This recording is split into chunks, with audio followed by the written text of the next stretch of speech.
tumpukan dokumen tebal terlempar ke udara di tengah ruang perjamuan paling mewah di ibu kota. Kertas-kertas putih berjatuhan berserakan tepat di bawah kaki seorang pelayan wanita yang mengenakan celemek hitam.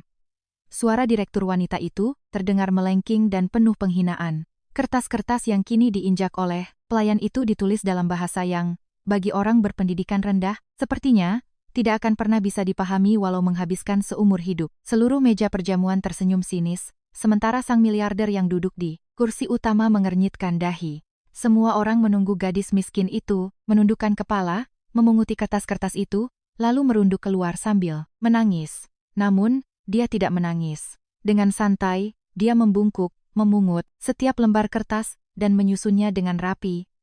Kemudian dia mendongak, dan, dari bibir tanpa lipstik itu, meluncurlah serangkaian kalimat bahasa asing, dengan pelafalan dan aksen yang sempurna hingga ke setiap suku kata.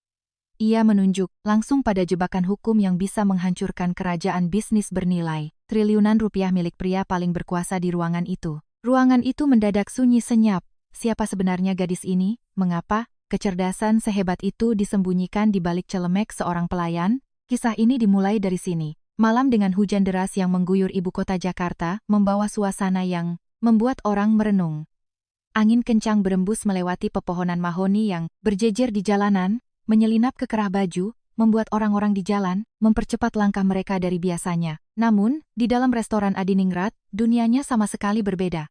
Di sini, tercium aroma kayu gaharu yang berpadu dengan wangi anggur berkualitas tinggi. Terdapat lampu gantung kristal yang memantulkan cahaya ke lantai marmer yang mengkilap, dan ada sebuah tekanan tak kasat mata yang membuat siapapun yang melangkah melewati ambang pintu secara otomatis merendahkan suara dan memperlambat langkah mereka. Di area persiapan karyawan, Nadhira Ayunda berdiri di depan cermin besar, dengan hati-hati merapikan setiap lipatan pada celemek hitam pekatnya.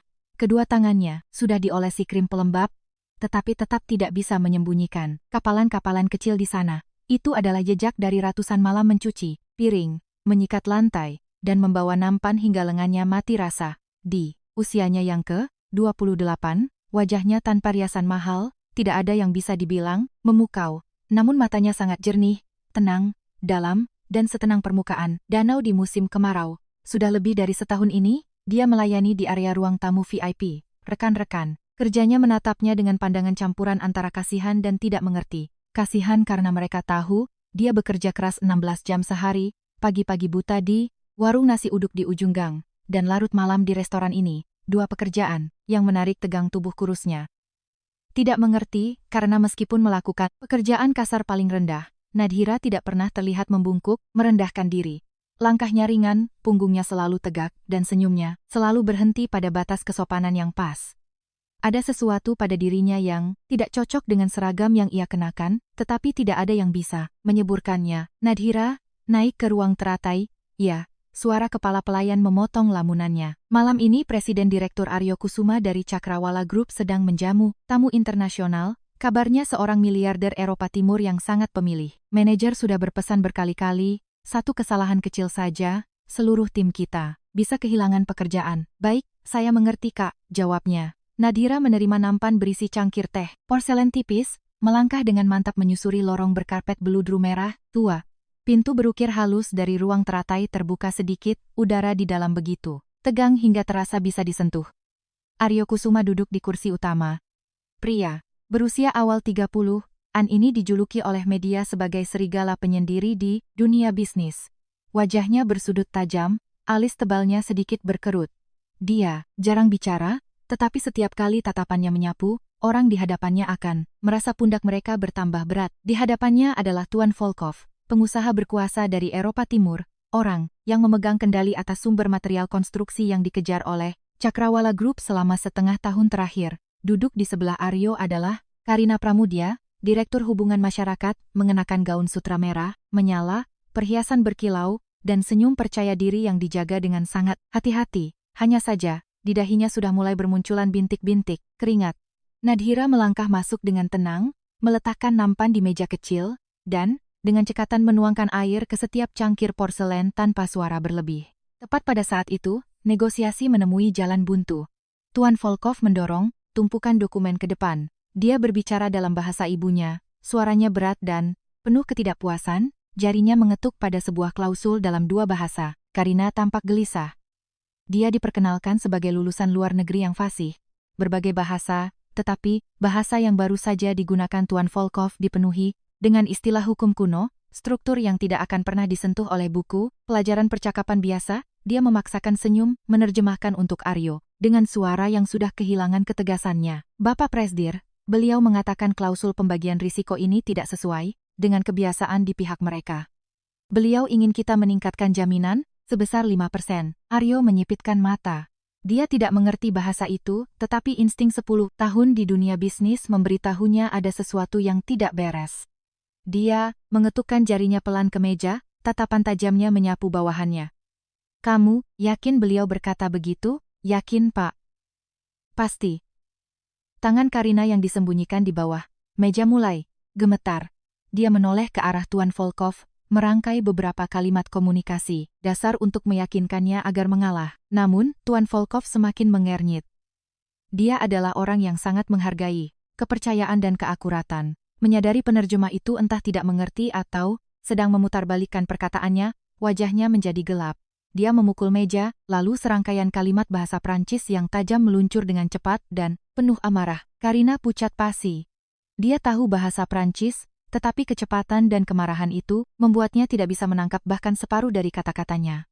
Bibirnya bergetar, terbata-bata tanpa bisa membentuk kalimat. Di sudut ruangan, Nadhira secara tidak sengaja mengarahkan pandangannya pada tumpukan dokumen yang terbuka di atas meja. Hanya dengan satu lirikan, matanya sedikit menyipit. Dia memahami sepenuhnya apa yang baru saja dikatakan Tuan Volkov, dan dia menyadari celah mematikan yang ada di terjemahan yang sedang dipegang Karina. Dalam teks aslinya, mitra tersebut sama sekali tidak meminta peningkatan jaminan. Mereka sedang memperingatkan tentang hambatan dalam hukum perdagangan di negara mereka. Jika Cakrawala Group menandatangani klausul ini, seluruh aset yang dijaminkan akan secara otomatis dibekukan tanpa batas waktu segera setelah timbul sengketa. Itu bukan kesalahan terjemahan biasa, itu adalah jebakan bahasa yang mampu mendorong sebuah konglomerasi ke jurang kebangkrutan. Udara di ruangan itu menebal. Aryo telah melihat ketidakmampuan bawahannya. Suaranya sedingin es. Karina, apa yang sedang kamu lakukan? Terjemahkan. Sekarang. Tersudut dan ditambah dengan tatapan setajam pisau dari sang presdir, Karina benar-benar kehilangan kendali. Dia melirik ke kanan dan ke kiri mencari jalan keluar. Dan tatapannya berhenti pada Nadhira yang sedang diam-diam mengumpulkan cangkir teh yang sudah kosong. Entah mengapa, ketenangan tanpa rasa takut dari seorang pelayan miskin membuat Karina merasa sangat muak hingga nyaris gila. Dia butuh tempat untuk melampiaskan rasa malu yang mencekik lehernya. Untuk apa kamu masih berdiri di situ? Bentak Karina keras. Restoran ini mengajari karyawannya seperti apa sih? Sudah tahu tamu sedang membicarakan hal penting, masih saja berkeliaran di sini menguping. Keluar sekarang. Ayunan tangannya yang berlebihan menghempaskan tumpukan dokumen di atas meja. Kertas-kertas berhamburan, berputar di bawah cahaya lampu kristal, lalu mendarat di atas karpet beludru, sebagian jatuh tepat di bawah kaki Nadhira. Aryo mengernyit. Dia benci keributan, apalagi melampiaskan kemarahan pada bawahan. Dia baru saja hendak membuka mulut untuk menghentikannya, namun Karina lebih cepat. Jarinya dengan kuku yang dicat merah menyala menunjuk tepat ke wajah gadis bercelemek itu. Lihat apa? Jangan pikir karena bekerja di tempat mewah, kamu bisa sejajar dengan kami. Kertas-kertas yang sedang kamu injak itu ditulis dalam bahasa yang, bagi orang berpendidikan rendah sepertimu, walau menghabiskan seumur hidup, tidak akan bisa kamu baca walau satu huruf pun. Jangan berdiri di sana, menghalangi pandangan, pungut lalu menyingkir keluar. Kamu tidak pantas melayani. Di sini, setiap kata terdengar sangat jelas, bergema di empat dinding ruangan. Tuan Volkov tidak mengerti bahasa lokal, tetapi sikap sombong itu tidak memerlukan penerjemah.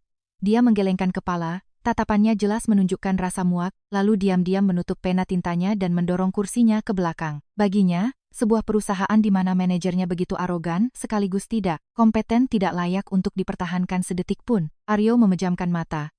Kontrak bernilai triliunan, jerih payahnya selama setengah tahun akan musnah, hanya karena ketidakbecusan bawahannya. Namun, tepat pada momen ketika semua orang yakin bahwa pelayan kecil itu akan gemetar, menangis, berlutut memunguti kertas, lalu melarikan diri, Nadhira tidak menangis. Dia juga tidak menundukkan wajah. Dia menurunkan nampannya ke sebuah meja kayu kecil di dekatnya. Gerakannya santai, lembut, hampir elegan. Kemudian, dia membungkuk, memungut setiap lembar kertas, dan menyusunnya menjadi tumpukan yang rata di setiap sudutnya. Ketika berdiri tegak, dia tidak memandang Karina sedetik pun. Tatapan tenangnya langsung mengarah pada Tuan Volkov.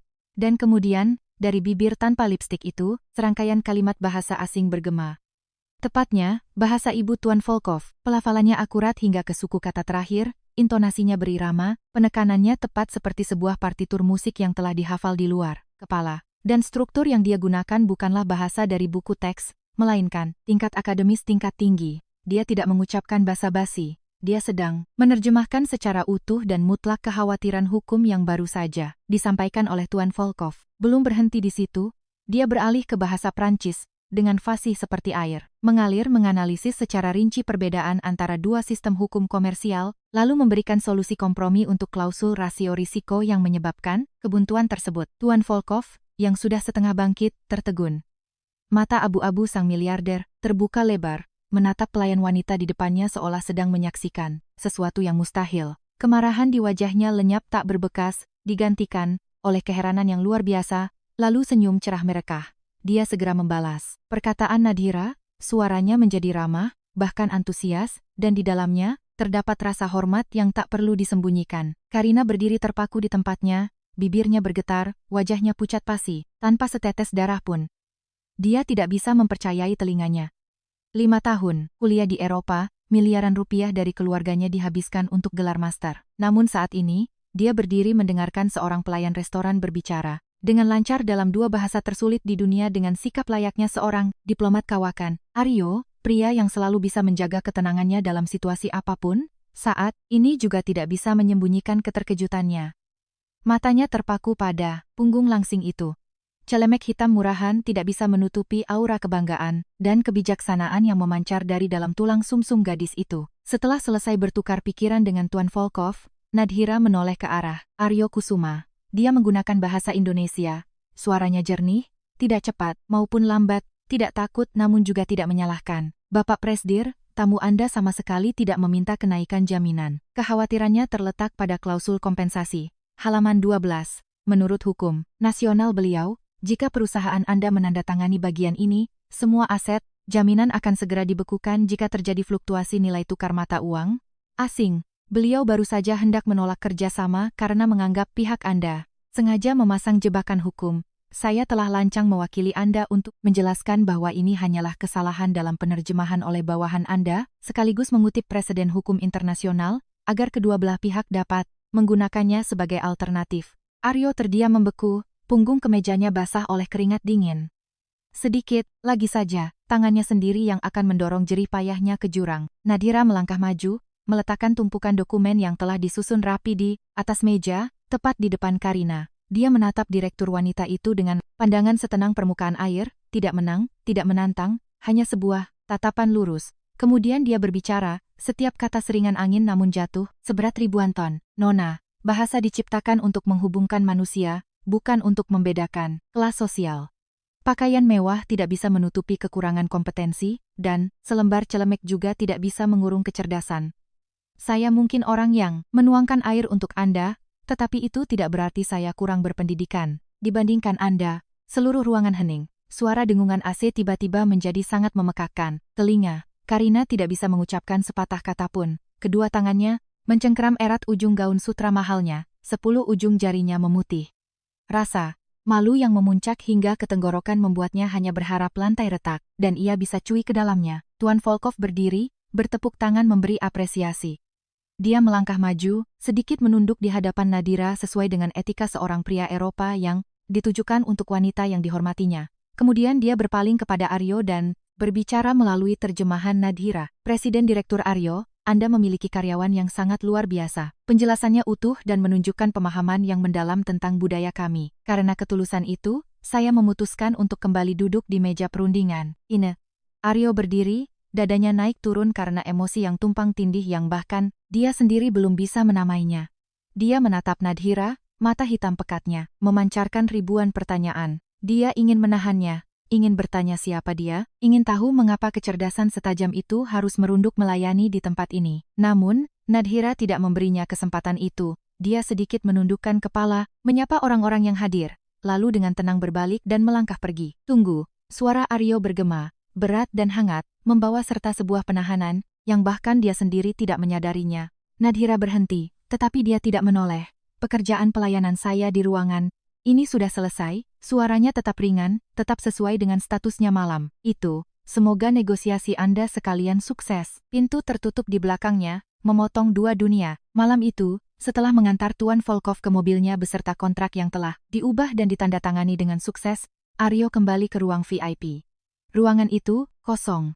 Di meja kecil di sudut ruangan, tepat di mana Nadhira pernah berdiri, ada sebuah papan nama dari Mika Usang yang tidak sengaja tertinggal. Dia memungutnya, Pramusaji, Nadhira Ayunda.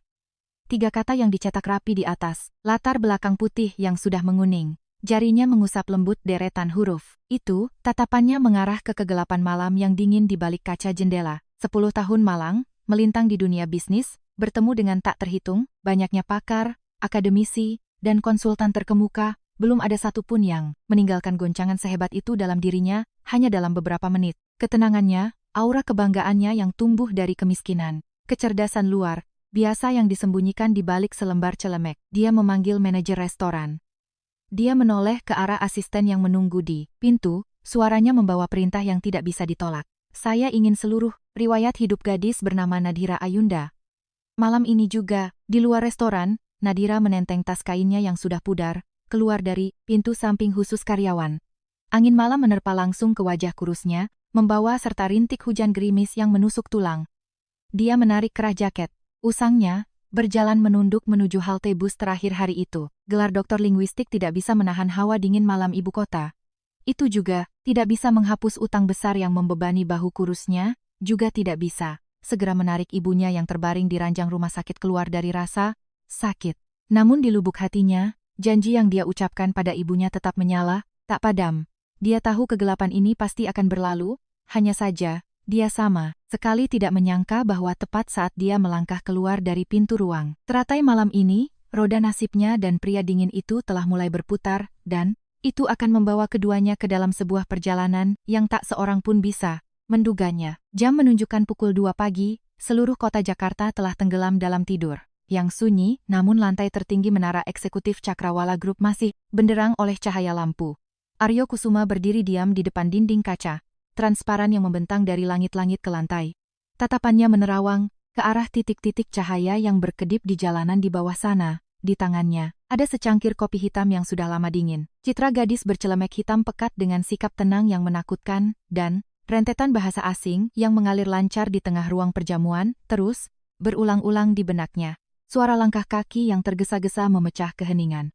Asisten kepercayaannya mendorong pintu dan masuk, napasnya masih tersengal-sengal karena berpacu dengan waktu. Di tangannya ada sebuah dokumen yang disegel rahasia. Bapak Presdir, ini seluruh informasi tentang Pramusaji Nadhira Ayunda yang Anda minta. Saya harus menggunakan relasi terdalam di dunia akademis untuk bisa mengekstrak riwayat hidup ini. Apa yang tertulis di sini benar-benar di luar imajinasi kita. Aryo meletakkan cangkir kopinya, berbalik dan menerima dokumen itu. Berbeda dengan riwayat hidup lamaran kerja biasa yang hanya berisi beberapa baris pengalaman, dokumen ini sangat tebal, membawa beban masa lalu yang gemilang, namun juga penuh tragedi. Di halaman pertama, yang menyita perhatiannya adalah sebuah pas foto yang diambil 3 tahun lalu. Dalam foto tersebut, Nadhira mengenakan kemeja putih, bersih, matanya berbinar cerah, senyumnya berseri-seri dan penuh kebanggaan. Layaknya seorang cendekiawan di puncak kejayaan, sangat berbeda dengan ketenangan, kepasrahan, namun ketegaran dari pelayan tadi malam. Aryo perlahan membalik setiap halaman. Semakin banyak ia membaca, alis tebalnya semakin berkerut, tangannya yang membalik kertas pun tanpa sadar menjadi lebih berhati-hati. Nadhira Ayunda bukanlah orang biasa. Dia pernah menjadi lulusan terbaik saat masuk dan keluar dari universitas paling bergengsi di negara ini di bidang linguistik. Di usia 24 tahun, dia telah menjadi peneliti paling cemerlang, permata berharga yang diperebutkan oleh para profesor terkemuka untuk dibina. Kemampuan bahasanya tidak hanya berhenti pada tingkat komunikasi yang lancar. Dia fasih dalam 9 bahasa berbeda, termasuk bahasa-bahasa kuno yang sangat rumit yang khusus digunakan untuk menerjemahkan teks-teks kuno. Dia pernah mewakili kampusnya dalam berbagai konferensi akademis bertaraf dunia, dan memiliki makalah yang diterbitkan di jurnal penelitian paling bergengsi secara global. Aryo tertegun, kecerdasan yang begitu luar biasa, masa depan yang begitu cerah, dan terbuka lebar. Mengapa berakhir dengan membawa nampan piring berminyak di restoran? Dia membalik ke halaman berikutnya, tempat yang mencatat tragedi yang membelokkan arah hidup calon dokter muda itu. Ekspresi Aryo berangsur-angsur mengendur, rasa sesak yang pahit muncul di tenggorokannya. 4 tahun lalu, tragedi menimpa keluarganya dengan kejam dan tanpa peringatan. Ayah Nadira meninggal muda, dia tumbuh dalam cinta dan pengorbanan ibunya yang bekerja sebagai guru TK. Kehidupan ibu dan anak itu, meskipun miskin namun selalu dipenuhi tawa. Semua akan selamanya damai jika saja ibunya tidak menikah lagi dengan pria yang bersembunyi di balik topeng kebaikan. Ayah tiri itu awalnya memperlakukan mereka berdua dengan sangat baik, namun kemudian dia terjerumus ke jalan perjudian. Di malam-malam panjang, dia diam-diam membawa sertifikat rumah satu-satunya milik mereka untuk digadaikan. Dia meminjam dari mana-mana, dari bank hingga lintah darat di pasar gelap. Ketika utang raksasanya mencapai puluhan miliar rupiah dan terungkap, pria pengecut itu membawa kabur sisa uang yang ada di tengah malam, meninggalkan reruntuhan yang kejam bagi dua wanita lemah. Pada hari para penagih utang bayaran datang membawa golok, menyiram cat merah, dan merusak rumah, Ibu Nadhira yang sangat syok dan panik jatuh pingsan. Serangan stroke datang, merenggut kemampuan berjalannya, mendorongnya ke dalam. Kondisi lumpuh berbaring di ranjang. Dokumen itu mencatat dengan jelas tanggal Nadhira mengajukan penangguhan tanpa batas waktu untuk program doktoralnya. Itu adalah hari yang jaraknya hanya 2 minggu dari sidang disertasi terakhirnya. Para profesor menangis ketika menandatangani surat dari murid terbaik mereka itu. Namun Nadhira tidak punya pilihan lain. Beban utang yang menggantung di kepalanya, biaya obat-obatan, dan biaya rumah sakit harian ibunya untuk mempertahankan hidup terasa seperti gunung batu yang meremukkan bahu kurus gadis berusia 25 tahun itu. Kecerdasan akademis, esai-esai bergengsi, dan sertifikat bahasa internasional tidak bisa segera diubah menjadi uang tunai untuk dilemparkan kepada para preman, penagih utang yang mengancam akan melukai ibunya setiap hari. Dia harus mencari uang, dengan cara apapun, uang tunai segera. Dia menjual semua buku-buku berharganya, pindah dari rumah yang telah disita, dan menetap di sebuah kontrakan kumuh yang reot. Dari seorang cendekiawan wanita yang berdiri di mimbar bergengsi, dia merendahkan dirinya mengambil 3 hingga 4 pekerjaan sekaligus. Pagi-pagi, buta dia mencuci piring di warung makan, siangnya membersihkan toilet paruh waktu.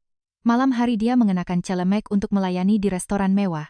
Larut malam saat pulang, dia masih tekun menerima pekerjaan terjemahan dokumen-dokumen kecil demi beberapa lembar rupiah. Selama 3 tahun berturut-turut, dia tidak pernah membelikan dirinya baju baru, tidak punya hari libur, memeras habis tenaga dan masa mudanya hanya untuk mengumpulkan uang guna membayar utang pria yang telah menghancurkan keluarganya dan menjaga napas ibunya di ranjang rumah sakit. Aryo perlahan menutup dokumen tersebut.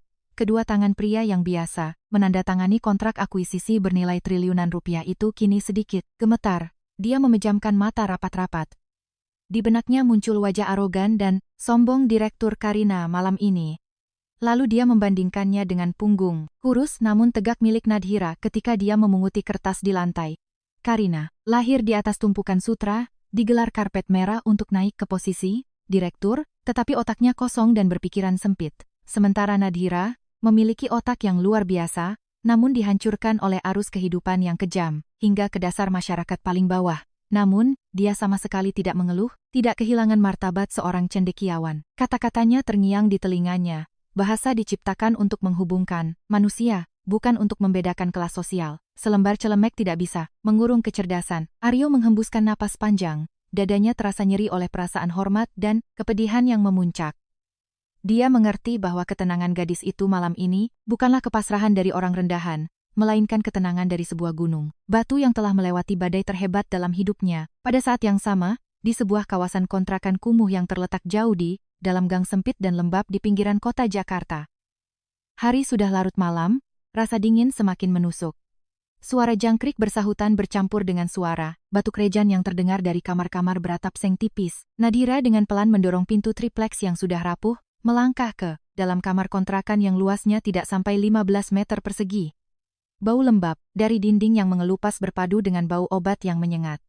Dengan hati-hati ia meletakkan tas kain usangnya di kursi plastik yang patah satu kakinya, lalu berjalan cepat ke sisi ranjang besi yang sempit. Ibunya terbaring di sana, matanya terpejam, napasnya berat dan lemah. Nadhira mengambil handuk hangat, menyeka lembut wajah keriput dan kedua tangan kurus. Ibunya, "Ibu." Nadhira pulang, bisiknya lembut seakan takut mengejutkan tidur ibunya. Hari ini di restoran, Nadhira mendengar lagi bahasa yang paling Nadhira sukai. Sudah lama sekali rasanya Nadhira tidak berbicara bahasa itu, Bu. Sudut mata ibunya sedikit bergerak, setetes air mata merembes dari kerutan matanya dan mengalir membasahi bantal. Ibunya tidak bisa bicara, tidak bisa bergerak, tetapi jauh di lubuk pikirannya, dia mengerti semua kepahitan yang ditanggung putrinya. Dia tahu putrinya harus melepaskan langit penuh bintang miliknya demi menukar hari-harinya dengan lumpur dan tanah. Nadhira buru-buru mengambil lengan bajunya untuk menghapus air mata ibunya. Dia tersenyum, senyum yang cerah dan hangat agar ibunya tenang. Ibu jangan menangis. Nadhira tidak capek sama sekali. Utang kita hampir lunas setengahnya. Asalkan ibu berusaha sembuh, setelah Nadhira melunasi semua utang, Nadhira akan ajak ibu jalan-jalan ke taman lagi. Nadhira akan belikan ibu jaket rajut ungu, yang paling ibu suka. Setelah menenangkan ibunya untuk kembali tidur, barulah Nadhira membiarkan dirinya tersungkur di tepi ranjang. Tubuhnya hancur lebur, kakinya pegal seperti ditusuk ribuan jarum setelah belasan jam berdiri terus-menerus. Dia mengeluarkan segenggam uang receh dari saku bajunya yang sudah dirapikan, menghitungnya, lembar demi lembar berulang kali. Ini untuk obat jantung ibu minggu depan, ini untuk setoran ke penagih utang besok. Untuk uang makannya sendiri, dia hanya menyisakan beberapa puluh ribu rupiah untuk membeli mie instan demi bertahan hidup. Dia menengadah menatap dinding yang lembab. Di sana, dia menempelkan selembar sertifikat prestasi akademis yang sudah menguning.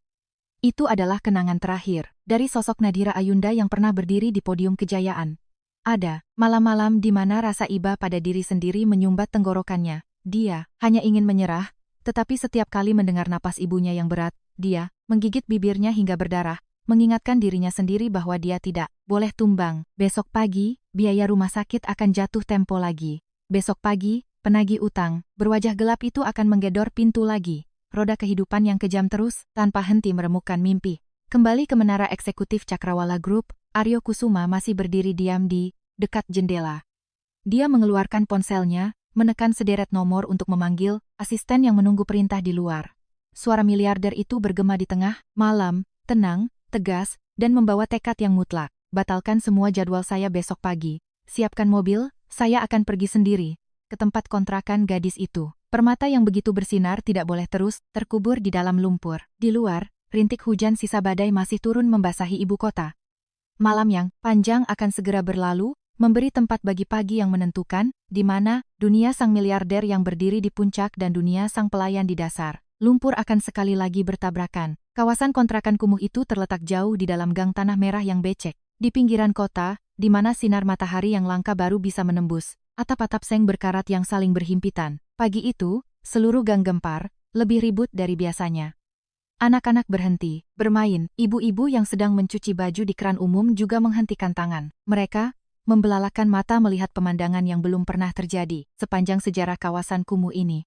Sebuah mobil mewah berwarna hitam mengkilap, yang panjang dengan lambang prestise di kapnya, perlahan merayap melewati lubang-lubang penuh genangan air, langsung menuju ke tengah gang sempit itu. Kehadiran mobil itu ibarat pesawat ruang angkasa yang mendarat di planet asing, sama sekali tidak pada tempatnya dengan pemandangan kumuh dan bobrok di sekitarnya. Pintu mobil terbuka, Aryo Kusuma melangkah turun. Dia mengenakan setelan jas, potongan tangan yang sempurna, dibalut mantel wol luar yang memancarkan otoritas mutlak.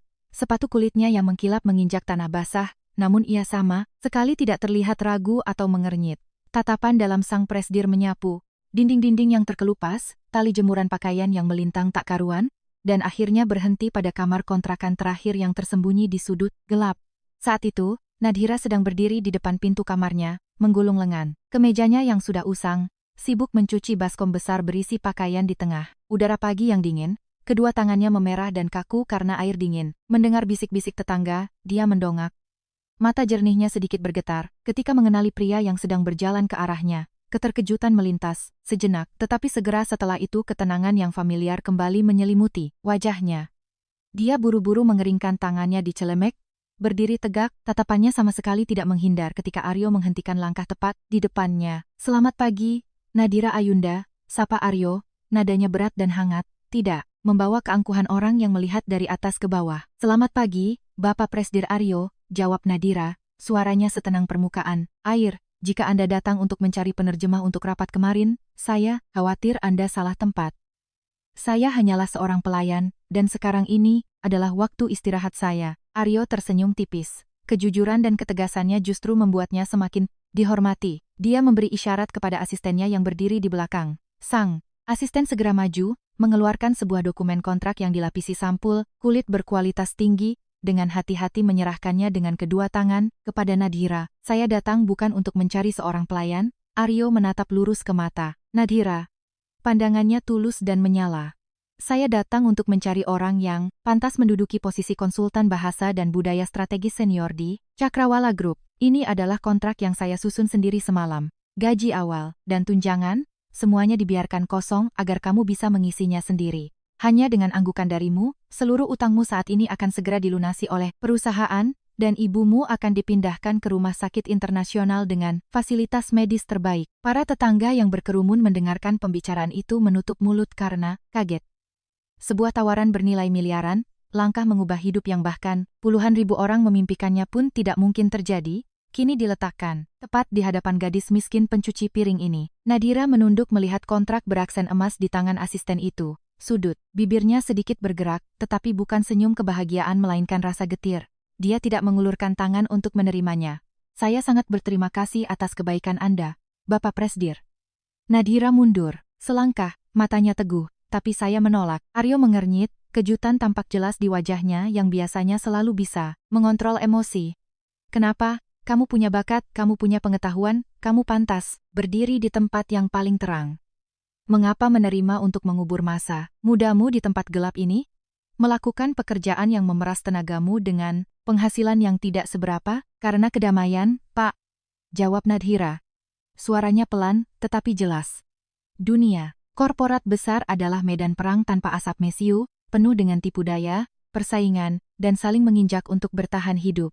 Orang-orang seperti Direktur Karina di perusahaan Anda tidaklah sedikit. Saya sudah kehilangan terlalu banyak hal. Saya hanya memiliki harga diri dan sedikit kedamaian untuk merawat ibu saya. Saya ingin melunasi utang dengan keringat dan air mata saya sendiri, bukan mengubah kecerdasan saya menjadi alat perebutan kekuasaan. Saya menjual tenaga kerja saya, tetapi saya tidak menjual kebebasan dan ketenangan. Saya, Aryo tertegun. Penolakan tajamnya menusuk langsung ke sudut-sudut paling gelap dari dunia bisnis yang sangat dia pahami. Dia mengerti apa yang ditakutkannya. Seseorang yang telah dicabik-cabik oleh kehidupan seperti dirinya, sangat bisa dimaklumi jika membangun cangkang pelindung. Dia baru saja hendak berbicara lagi untuk membujuknya, tetapi tepat saat itu, suara pecahan dahsyat terdengar dari dalam kamar kontrakan Nadhira, memotong percakapan mereka. Suara kaca pecah berserakan disusul oleh geraman kasar. Seorang pria, wajah Nadhira memucat. Dia bergegas melewati Aryo, menerobos langsung ke dalam kamarnya. Aryo juga mengernyit dan segera mengambil langkah panjang. Mengikutinya, di dalam kamar yang sempit, barang-barang berantakan. Seorang pria parubaya, yang mengenakan jaket kulit lusuh, wajahnya beringas, berbau alkohol menyengat, sedang dengan beringas menggeledah lemari kayu yang reyot. Itu adalah ayah tiri, yang brengsek itu. Pria yang menciptakan utang raksasa dan kabur di masa lalu, kini kembali. Ibu Nadhira berbaring di ranjang, tubuhnya gemetar, merintih tak bersuara karena ketakutan yang luar biasa. Mana uangnya? Kamu sembunyikan di mana uangnya? Anak sialan, pria itu, mengaum, berbalik dan melihat Nadhira, lalu menerjang ke arahnya, mencengkeram erat kerah bajunya. Aku tahu kamu punya uang, sini berikan padaku. Para preman sedang mengejarku, kamu mau aku mati, lepaskan saya. Nadhira mengertakkan gigi, kedua tangannya berusaha keras, melepaskan cengkeraman kasar pria itu. Anda telah membuat ibuku cacat. Anda telah menghancurkan keluarga ini. Apalagi yang Anda inginkan? Jauhi ibu saya, kamu itu anak, kamu punya tanggung jawab menyelamatkanku. Ayah tiri itu mengayunkan tangannya, bersiap menampar wajah Nadhira dengan keras. Namun, sebelum tangannya sempat menyentuh gadis itu, lengannya ditahan oleh kekuatan yang mencengkeram seperti penjepit baja di udara. Aryo sudah berdiri di sampingnya, tatapannya menjadi gelap, memancarkan aura membunuh yang dingin, menembus tulang. Dia menghempaskan lengan pria itu dengan keras, membuatnya kehilangan keseimbangan dan jatuh tersungkur ke tumpukan barang-barang yang hancur. Berani menyentuh orangku, ada berapa nyawa yang harus kau bayar?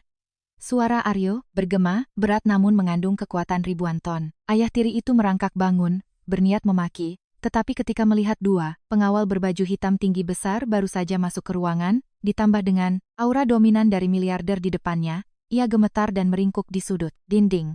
Aryo tidak sudi menatapnya sedetik pun lagi. Dia berpaling kepada Nadhira. Gadis, Wat itu kini sedang memeluk erat ibunya yang sedang kejang-kejang ringan di ranjang. Kedua tangannya membelai dada ibunya, tatapannya penuh ketidakberdayaan dan ketakutan. Nadhira menatap ibunya, lalu menatap reruntuhan di dalam kamarnya. Ketahanan manusia ada batasnya. Dia bisa menahan 16 jam kerja setiap hari, bisa menahan hinaan pelanggan. Tetapi dia tidak bisa melindungi ibunya, tetap aman di lingkungan yang penuh bahaya seperti ini. Kebanggaan dan kedamaian yang berusaha keras ia jaga, pada akhirnya, hanyalah selaput gelembung tipis yang mudah pecah oleh kenyataan yang kejam. Aryo melangkah mendekat, berjongkok di sampingnya. Dia tidak memberi perintah, juga tidak memaksa. Dia hanya mengambil dokumen dari tangan asistennya, meletakkannya dengan lembut di atas meja kecil di samping ranjang. Saya tahu kamu benci dunia bisnis, kata Aryo, suaranya tulus dan luar biasa. Lembut, tetapi kamu tidak bisa melindungi orang yang kamu cintai jika kamu tidak berdiri di posisi yang cukup tinggi, sehingga orang lain harus menengadah kepadamu. Kamu tidak perlu menjual harga dirimu padaku. Kamu hanya perlu menggunakan kecerdasanmu untuk mengambil kembali apa yang telah dirampas, kehidupan darimu. Masuklah ke perusahaanku, tidak akan ada yang berani menghinamu, tidak akan ada yang berani mengancam ibumu. Jadilah orang yang berdiri di sampingku, dan kamu akan memiliki kekuatan untuk menentukan nasibmu sendiri dengan tanganmu. Nadhira menatap Aryo dengan mata berkaca-kaca. Di tengah kamar yang lembab dan kacau balau, pria paling berkuasa di ibu kota merendahkan dirinya, menggunakan ketulusan terbesarnya untuk membujuk seorang gadis miskin. Dia melihat kontrak beraksen emas itu, lalu menatap ibunya yang perlahan mulai tenang dalam pelukannya. Ya, dia sudah cukup lama melarikan diri. Kesabaran tidak membawa kedamaian, itu hanya membuat para bajingan semakin berani melampaui batas. Sudah, saatnya dia mengambil kembali mahkota pengetahuannya yang jatuh, melangkah ke cahaya, dan berjuang. Dia menarik napas dalam-dalam, menghapus air mata di sudut matanya. Kelemahan, itu seketika lenyap, digantikan oleh ketajaman dan kebanggaan mahasiswa lulusan, terbaik linguistik dari tahun-tahun sebelumnya. Saya setuju. Nadhira mengambil pena tinta yang disodorkan Aryo, langsung menandatangani namanya di kontrak. Tapi saya punya satu syarat, saya masuk ke perusahaan Anda dengan kemampuan saya sendiri. Saya tidak butuh perlakuan khusus, atau perlindungan dari Anda. Siapapun yang ingin menjatuhkan saya akan menggunakan kemampuan saya sendiri untuk membalasnya. Sudut bibir Aryo melengkung, membentuk senyum yang cerah dan penuh kekaguman. Dia berdiri, mengulurkan tangannya yang lebar ke hadapannya. Selamat datang di medan perang, Konsultan Nadhira Ayunda. Keesokan harinya, saat sinar mentari cerah menembus jendela kaca menara Cakrawala, pintu ruang administrasi terbuka lebar. Seorang gadis mengenakan setelan jas abu-abu sederhana, rambutnya digelung tinggi dan rapi, melangkah, mantap dan penuh percaya diri masuk ke lobi. Tidak ada yang mengenali gadis, tukang bersih-bersih miskin beberapa hari lalu. Mereka hanya melihat seorang cendekiawan wanita dengan aura mendominasi yang bersiap memasuki medan perang. Di kejauhan, melalui kaca kantor, Direktur Karina yang sedang memegang cangkir kopi menatap ngeri ketika mengenali siapa yang baru saja masuk. Badai, sesungguhnya baru saja dimulai.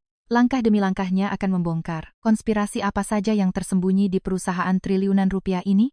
Senin pagi, menara eksekutif Cakrawala Group menjulang di tengah langit kota ibarat pedang tajam yang memotong awan kelabu. Di dalam lobi besar berlantai marmer mengkilat. Ritme sibuk kehidupan kantoran dimulai dengan suara ketukan, sepatu hak tinggi yang bertalu-talu. Laporan-laporan dipindah tangankan, dan senyum basa-basi yang dihitung dengan cermat mulai terlihat. Nadhira Ayunda melangkah melewati pintu kaca putar otomatis. Dia tidak mengenakan gaun bermerek mahal atau perhiasan berkilau seperti sebagian besar wanita yang bekerja di sana.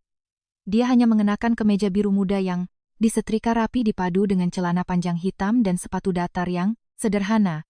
Rambut panjangnya digelung rapi di belakang leher, memperlihatkan dahi yang anggun dan mata setenang danau di musim kemarau. Tak seorang pun di lobi besar itu mengenali wanita rendah hati ini sebagai konsultan bahasa dan budaya strategis senior yang baru saja diangkat langsung oleh Presiden Direktur Aryo Kusuma. Ketika Nadhira masuk ke ruang rapat Departemen Hubungan Masyarakat, udara di dalam seolah membeku. Tatapan dari lebih dari 20 karyawan tertuju padanya, berbisik-bisik kecil. Di ujung meja, Karina Pramudia sedang menyilangkan tangan. Di depan dada, wajahnya dingin, tetapi matanya berkobar oleh api kecemburuan dan kebencian. Direktur wanita yang arogan ini tidak bisa menelan amarahnya dari malam itu. Fakta bahwa seorang pelayan rendahan tiba-tiba bangkit dari lumpur, langsung menjadi konsultan senior, baginya tak ubahnya sebuah tamparan keras pada harga dirinya. Selamat datang Nadira Ayunda ke dalam tim kami. Karina angkat bicara, nadanya ditarik panjang penuh sindiran, tidak repot-repot menyembunyikan permusuhannya. Presdir secara khusus membawa Anda ke sini karena bakat Anda yang luar biasa. Saya harap Anda tidak mengecewakan kami. Beban kerja di perusahaan konglomerasi tidak sama dengan mengangkat piring di restoran. Tawa cekikikan terdengar dari beberapa karyawan yang dekat dengan Karina. Nadira sama sekali tidak mengubah raut wajahnya. Dia perlahan menarik kursi dan duduk dengan santai, punggungnya tegak lurus. Dia membalas dengan nada ringan, tetapi artikulasi yang jelas. Jabatan tidak menentukan nilai seseorang, sikap, kerjalah yang menjadi tolok ukur paling nyata. Saya di sini untuk bekerja, bukan untuk memedulikan prasangka. Karina menggemeretakkan giginya. Dia membanting setumpuk dokumen kuno yang menguning dan usang di bagian tepinya, ke hadapan Nadira. Debu halus, beterbangan di udara membuat beberapa orang harus menutup hidung. Bagus sekali, kalau begitu buktikan, Karina menyeringai. Ini adalah kumpulan dokumen arsip perjanjian komersial kuno dari abad ke-16 milik sebuah negara di Eropa Utara, yang berkaitan langsung dengan sejarah asal-usul tanah yang akan dialihkan oleh mitra asing kepada kita. Ini ditulis dalam dialek lokal yang sudah punah, dikombinasikan dengan istilah hukum abad pertengahan. Para ahli, penerjemah sebelumnya, semuanya angkat tangan. Hari ini kita memiliki konsultan berbakat di sini. Saya ingin Anda menyelesaikan terjemahan dan menganalisis konteks sejarahnya sebelum pukul 5 sore ini, agar saya bisa mempresentasikannya ke Dewan Direksi. Seluruh ruang rapat menahan napas. Dokumen kuno setebal ratusan halaman, kosakatanya rumit, tintanya memudar, membutuhkan pengetahuan yang mendalam tentang linguistik, hukum, dan sejarah. Bahkan sebuah tim ahli pun akan membutuhkan waktu berminggu-minggu untuk memecahkannya. Tuntutan Karina jelas, merupakan penindasan terang-terangan, jebakan sempurna untuk memaksa Nadira menyerah dan menanggung rasa malu sambil angkat kaki dari perusahaan. Bagaimana? Apakah ibu konsultan merasa ini terlalu berat? Karina memprovokasi. Nadira dengan lembut menyapukan tangannya pada permukaan kasar halaman-halaman kuno tersebut. Matanya menyentuh karakter-karakter melengkung yang asing bagi orang awam tetapi sangat akrab bagi seseorang yang pernah menghabiskan masa mudanya tenggelam dalam harta karun bahasa kuno. Sudut bibirnya sedikit melengkung membentuk senyuman yang nyaris tak terlihat. Jam 5 sore tidak masalah, ucapnya. Dia menutup dokumen itu, berdiri, dan dengan tenang berjalan ke ruang kerja pribadi yang telah disiapkan untuknya, meninggalkan di belakangnya tatapan terpana bercampur rasa puas, yang sedang menunggu lelucon. Selama 8 jam berikutnya, pintu ruang kerja Nadira tertutup rapat. Di dalam, dia benar-benar tenggelam dalam dunia bahasa. Karakter kuno yang tampaknya tak bernyawa tiba-tiba menari di bawah ujung penanya. Otak jenius dari seorang mantan peneliti terbaik bekerja dengan kapasitas penuh. Dia tidak hanya menerjemahkan kata demi kata, tetapi juga membandingkan lapisan makna kiasan, menganalisis perubahan hukum dari berbagai periode, mengupas setiap makna tersembunyi yang disisipkan oleh para pedagang abad pertengahan ke dalam dokumen. Makan siangnya tiba, dia hanya menenggak air putih dengan tergesa-gesa, lalu menundukkan kepalanya lagi pada halaman-halaman yang menguning itu. Tepat pukul 16.55, pintu ruang rapat besar perusahaan terbuka. Aryo Kusuma duduk di tengah mendengarkan laporan dari para direktur divisi. Karina yang duduk di sebelahnya sesekali melirik jam tangannya, wajah kemenangannya terlihat jelas. Bapak Presdir, sepertinya konsultan baru kita telah menyerah pada ujian pertamanya. Saya sudah bilang, teori sangat jauh berbeda dengan praktik bisnis. Yang sesungguhnya, sebelum Karina menyelesaikan kalimatnya, pintu kayu ek yang berat dari ruang rapat didorong terbuka. Nadira melangkah masuk, wajahnya menunjukkan sedikit kelelahan, tetapi matanya tetap bersinar terang seperti bintang malam. Dia meletakkan sebuah dokumen yang telah diketik dan dijilid rapi tepat di hadapan Aryo, sekaligus memberikan salinannya kepada orang lain. Bapak Presdir, para direktur, ini adalah terjemahan lengkap beserta analisis hukum tentang tanah yang akan kita akuisisi. Suara jernih Nadira memecah keheningan. Karina merebut dokumen itu dengan kasar, membolak-baliknya dengan tergesa-gesa, berniat mencari kesalahan sekecil apapun untuk mencari celah. Namun ketika matanya menelusuri barisan kata yang koheren, struktur tata bahasa yang ketat, dan penjelasan yang sangat elegan hingga nyaris sempurna, wajahnya seketika pucat pasi. Namun kejutan tidak berhenti di situ. Nadira maju selangkah, menunjuk ke layar presentasi besar, tempat dia mengekstrak sebagian teks kuno. Berdasarkan dekode istilah kuno ini, saya menemukan fakta penting. Tanah yang akan dialihkan oleh mitra asing kepada kita pada abad ke-16 dulu adalah kuburan bagi korban wabah penyakit, lalu ditimbun untuk membangun area komersial. Menurut hukum warisan cagar budaya dari negara mereka, jika kita melakukan penggalian untuk membangun pondasi pusat perbelanjaan, kita akan menghadapi larangan dari Asosiasi Perlindungan Warisan Internasional dan seluruh proyek akan ditangguhkan tanpa batas waktu. Mitra kita sengaja menyembunyikan sejarah ini untuk melemparkan bom waktu kepada Cakrawala Group. Seluruh ruang rapat tenggelam dalam keheningan yang menyesakkan. Para direktur berpengalaman ternganga. Mereka hampir saja mengucurkan triliunan rupiah ke lahan mati hanya karena tidak ada yang mampu membaca dokumen sejarah yang menyertainya. Aryo menyandarkan punggungnya ke kursi, mata tajamnya memancarkan sinar, kekaguman mendalam yang tak bisa disembunyikan. Dia menatap gadis langsing yang berdiri di depan layar, bersinar dengan cahaya pengetahuan dan dedikasi mutlak. Dia tersenyum, sebuah senyuman yang jarang terlihat tetapi sangat cerah, lalu berbicara dengan suara berat yang hangat, "Kerja bagus, Konsultan Nadhira. Sekali lagi Anda menyelamatkan perusahaan dari jurang." Karina terduduk lemas di kursinya, kedua tangannya mengepal sangat erat hingga kukunya menancap ke daging hingga berdarah. Sekali lagi, dia dijadikan orang bodoh di depan pria yang diam-diam dia kagumi. Sekali lagi, kesombongannya dihancurkan oleh gadis yang dulu dia remehkan. Rapat berakhir dengan tepuk tangan kekaguman yang ditujukan untuk Nadhira. Semua orang perlahan-lahan pergi, hanya Karina yang berdiri diam di sudut lorong yang gelap. Dia menatap punggung Nadhira yang perlahan menghilang, matanya memancarkan kegelapan dari kecemburuan dan kebencian yang memuncak. Penghinaan ini, dia bersumpah akan membuat Nadhira membayar ratusan ribu kali lipat. Sebuah rencana kejam dan gila mulai terbentuk dalam benak wanita yang dibutakan oleh cemburu itu. Badai di kantor hanyalah permulaan, sebab jebakan sempurna yang mampu menghancurkan nyawa dan kehormatan, diam-diam telah dibentangkan, menunggu mangsa melangkah masuk. Beberapa minggu berlalu sejak Nadhira membuktikan kemampuan mutlaknya, posisinya di Cakrawala Group semakin kuat. Dia bukan hanya konsultan bahasa, tetapi telah menjadi tangan kanan andalan Presdir Aryo Kusuma di setiap negosiasi internasional penting. Suasana di perusahaan tampaknya juga berubah.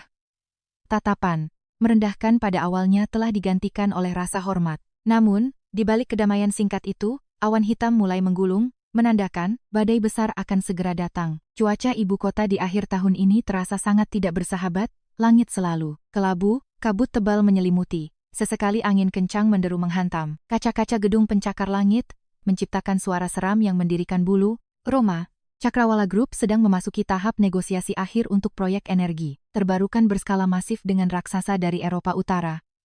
Ini adalah proyek hidup mati yang menentukan posisi Cakrawala di peta kawasan dekade mendatang. Segala persiapan dijaga ketat kerahasiaannya dan dilakukan dengan kecepatan tinggi.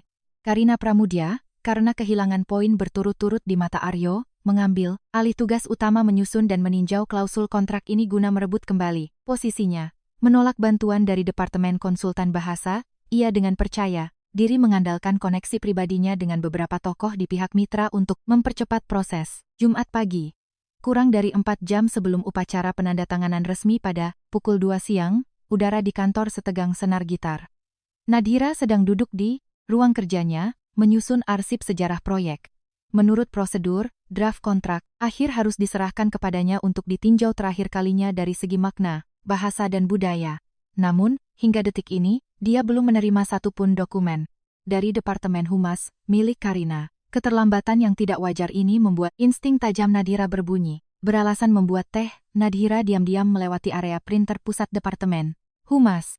Di nampan kertas, beberapa kertas buram yang salah cetak tergeletak, begitu saja. Tatapannya secara tak sengaja menangkap sekilas potongan dokumen yang dicetak dalam bahasa Eropa Utara yang rumit.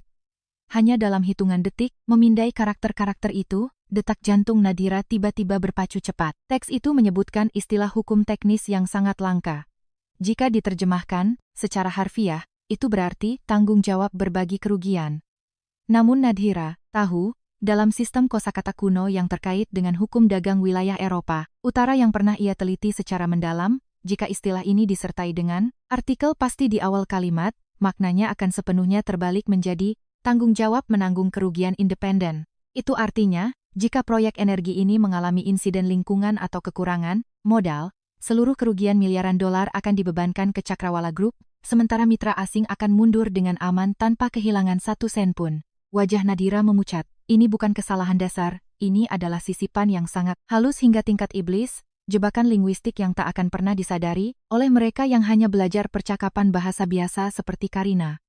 Dia tahu, dia harus menemukan lampiran asli dari kontrak tersebut yang hanya disimpan di ruang arsip rahasia di lantai bawah tanah ketiga, basement 3, gedung itu untuk dicocokkan dan dijadikan bukti bagi sang presdir sebelum nasi menjadi bubur. Tanpa ragu sedetik pun, Nadhira berbalik, melangkah panjang menuju lift, lalu menekan tombol kerubah. Basement 3, dari Menara Cakrawala, adalah tempat disimpannya berkas penting sejak awal perusahaan berdiri. Jarang ada yang lewat di sini. Cahaya lampu neon yang redup memantul dari lantai semen yang dingin, udaranya pengap, berbau serpihan, kertas dan debu waktu. Nadhira mendorong pintu besi berat ruang arsip nomor 4 dan melangkah masuk. Rak-rak besi setinggi langit-langit berjejer rapi menyimpan puluhan ribu berkas. Saat dia sibuk mencari berkas lampiran dengan kode proyek Eropa Utara, dia sama sekali tidak menyadari sesosok bayangan mengenakan gaun merah menyala diam-diam, mengikutinya sejak ia meninggalkan area printer. Karina berdiri di luar pintu ruang arsip, matanya memancarkan kelicikan dan kegilaan.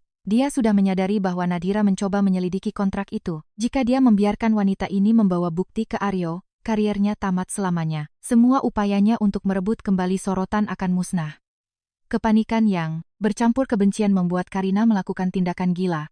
Dia berjingkat, menarik pintu besi tebal itu dan perlahan menutupnya. Mendengar suara, Nadhira berbalik. Siapa di sana? Namun terlambat. Suara klik logam yang keras bergema. Kunci besi di luar telah diturunkan. Pintu baja terbanting tertutup, mengunci Nadhira rapat-rapat di dalam ruang yang pengap dan gelap. Buka pintunya. Ada orang di luar? Buka. Nadhira berlari mendekat, memukul keras pintu besi yang dingin. Suaranya hanya bergema di ruangan kedap udara itu, tak bisa keluar. Di luar, Karina tersenyum sinis dan licik. Dia menarik kartu akses cadangan yang tergantung di panel kontrol, lalu membuangnya ke tong sampah terdekat. Nikmati saja waktumu di dalam dan pamerkan kecerdasanmu, dasar pelayan rendahan. Setelah upacara penandatanganan selesai sore ini, nasi sudah menjadi bubur, barulah aku kembali untuk membuka pintunya untukmu. Setelah mengatakan itu, dia berbalik dan pergi, membiarkan Nadhira tenggelam dalam kegelapan. Di dalam ruang arsip, semuanya perlahan menjadi buram ketika sistem lampu sensor di lorong luar padam. Ruangan kedap udara itu dingin, bau kertas apa menyergap hidungnya, membuatnya sesak napas. Nadhira buru-buru merogoh sakunya mencari ponsel, namun layar menunjukkan tidak ada sinyal sama sekali. Basement 3 yang dilapisi baja peredam suara telah mematikan gelombang telekomunikasi sepenuhnya. Jam di tangannya menunjukkan pukul 11 siang. Tinggal 3 jam lagi sebelum upacara penandatanganan berlangsung. Jika Aryo menandatangani kontrak itu, bukan hanya jerih payahnya yang hancur, tetapi ribuan pekerja di perusahaan itu juga akan menghadapi risiko kehilangan pekerjaan jika perusahaan memikul utang raksasa. Ketakutan mulai menyergap pikiran Nadhira. Kegelapan yang pekat, udara yang semakin menipis membuat dadanya sesak. Pada momen paling putus asa itu, bayangan ibunya yang tua dan sakit terbaring di ranjang muncul di benaknya. Ibunya pernah mengajarkan, betapapun sulitnya keadaan, jangan pernah biarkan rasa takut mengalahkan harga diri dan keinginan untuk bertahan hidup. Dia pernah memunguti uang receh dari dasar lumpur, mana mungkin dia rela mati di ruangan penuh serpihan kertas ini. Tenanglah, Nadhira, kamu harus tenang, gumamnya, menarik napas dalam-dalam untuk menurunkan detak jantungnya. Dia menyalakan lampu senter ponselnya, menyoroti seluruh ruangan. Tidak ada jalan keluar melalui pintu baja, tidak ada alat apapun untuk mendobrak kunci. Semua yang ada hanya rak besi dan kertas. Matanya menyapu cepat ke langit-langit, dan cahayanya berhenti pada ventilasi. Udara kecil berbentuk persegi di dekat tepi plafon, ditutupi kisi-kisi besi berkarat. Itu adalah satu-satunya jalan keluar yang terhubung dengan saluran udara menuju lorong luar. Nadhira menyeret sebuah rak besi mendekat ke dinding, mengabaikan goyangannya. Dia memanjat ke atas rak, mengulurkan tangan menyentuh kisi-kisi besi.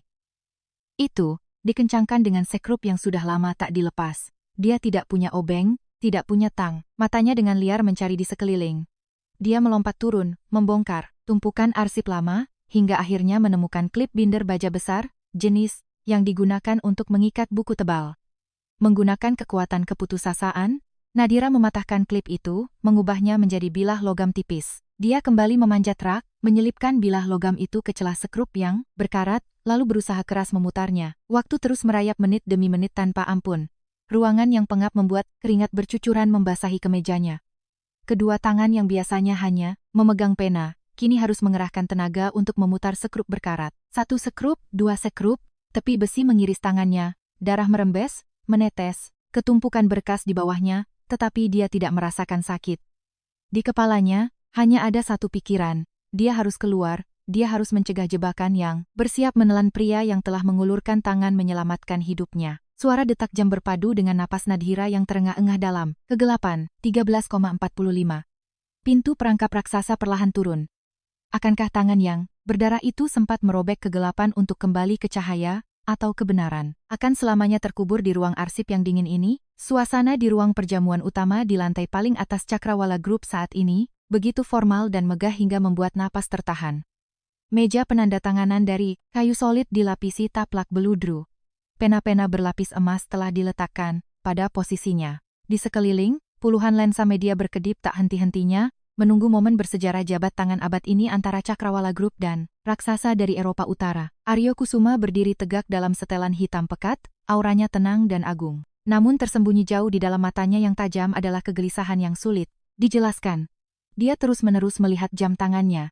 13,55. Upacara akan segera dimulai, tetapi sosok wanita yang anggun dan tenang yang selalu berdiri di sampingnya pada momen-momen terpenting, tidak terlihat dimanapun. Karina, di mana konsultan Nadhira? Kenapa dia belum hadir jam segini? Aryo menoleh, memelankan suaranya bertanya pada direktur wanita yang berdiri di sampingnya dengan senyum yang terlalu lebar. Karina berusaha menyembunyikan rasa bersalahnya, menjawab dengan ekspresi santai. Maaf, Presdir. Tadi Nona Nadhira melapor pada saya bahwa dia tiba-tiba merasa tidak enak badan, mungkin karena terlalu lelah bekerja, jadi dia izin pulang untuk beristirahat. Dia bilang semua dokumen telah saya tinjau dengan cermat, jadi Presdir bisa tenang. Aryo mengernyit. Ketidakhadiran mendadak ini sama sekali tidak sesuai dengan gaya kerja Nadhira yang sangat disiplin dan bertanggung jawab. Insting seseorang yang malang melintang di dunia bisnis memberitahunya ada yang tidak beres. Namun, musik sambutan telah dimainkan. Perwakilan mitra melangkah menuju meja penandatanganan dengan senyum persahabatan. Dia tidak bisa mundur sekarang. Dia terpaksa menarik kursi dan duduk di posisinya. Di saat yang sama, jauh di bawah sana di lantai basement 3, klak, bunyi nyaring, memekakan telinga terdengar. Sekrup terakhir akhirnya lepas. Nadhira, dengan tangan berlumuran darah, 10 jari yang lecet dan bengkak, mendorong kisi-kisi besi berkarat itu hingga jatuh ke lantai. Tanpa ragu sedetik pun, dia mengerutkan bahunya, berjuang merayap melalui saluran udara yang sempit, penuh debu dan sarang laba-laba. Saluran seng yang dingin bergesekan dengan kulitnya, tetapi dia menggigit giginya merangkak menuju cahaya yang redup. Beberapa menit kemudian, dia menjatuhkan dirinya ke lorong di luar, lututnya membentur lantai batu yang dingin, tetapi dia langsung memaksakan diri untuk berdiri.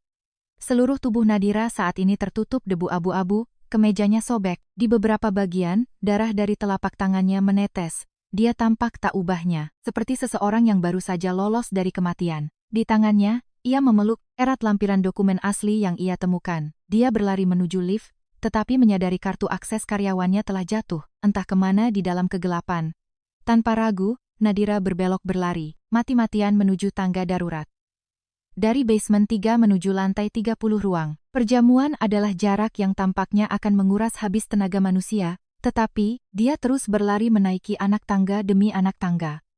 Jantungnya berdetak liar, seolah ingin meledakkan dadanya. Napasnya terengah-engah membakar tenggorokannya, tetapi kakinya tidak berhenti. Shesetian, di dalam ruang perjamuan, perwakilan mitra telah selesai menandatangani bagiannya. Dia tersenyum, mendorong dokumen bersampul kulit itu ke arah Aryo. Semua lampu kilat kamera mengarah pada sang miliarder muda. Karina berdiri di sampingnya, kedua tangannya saling terkait, berusaha menahan rasa puas yang membuncah.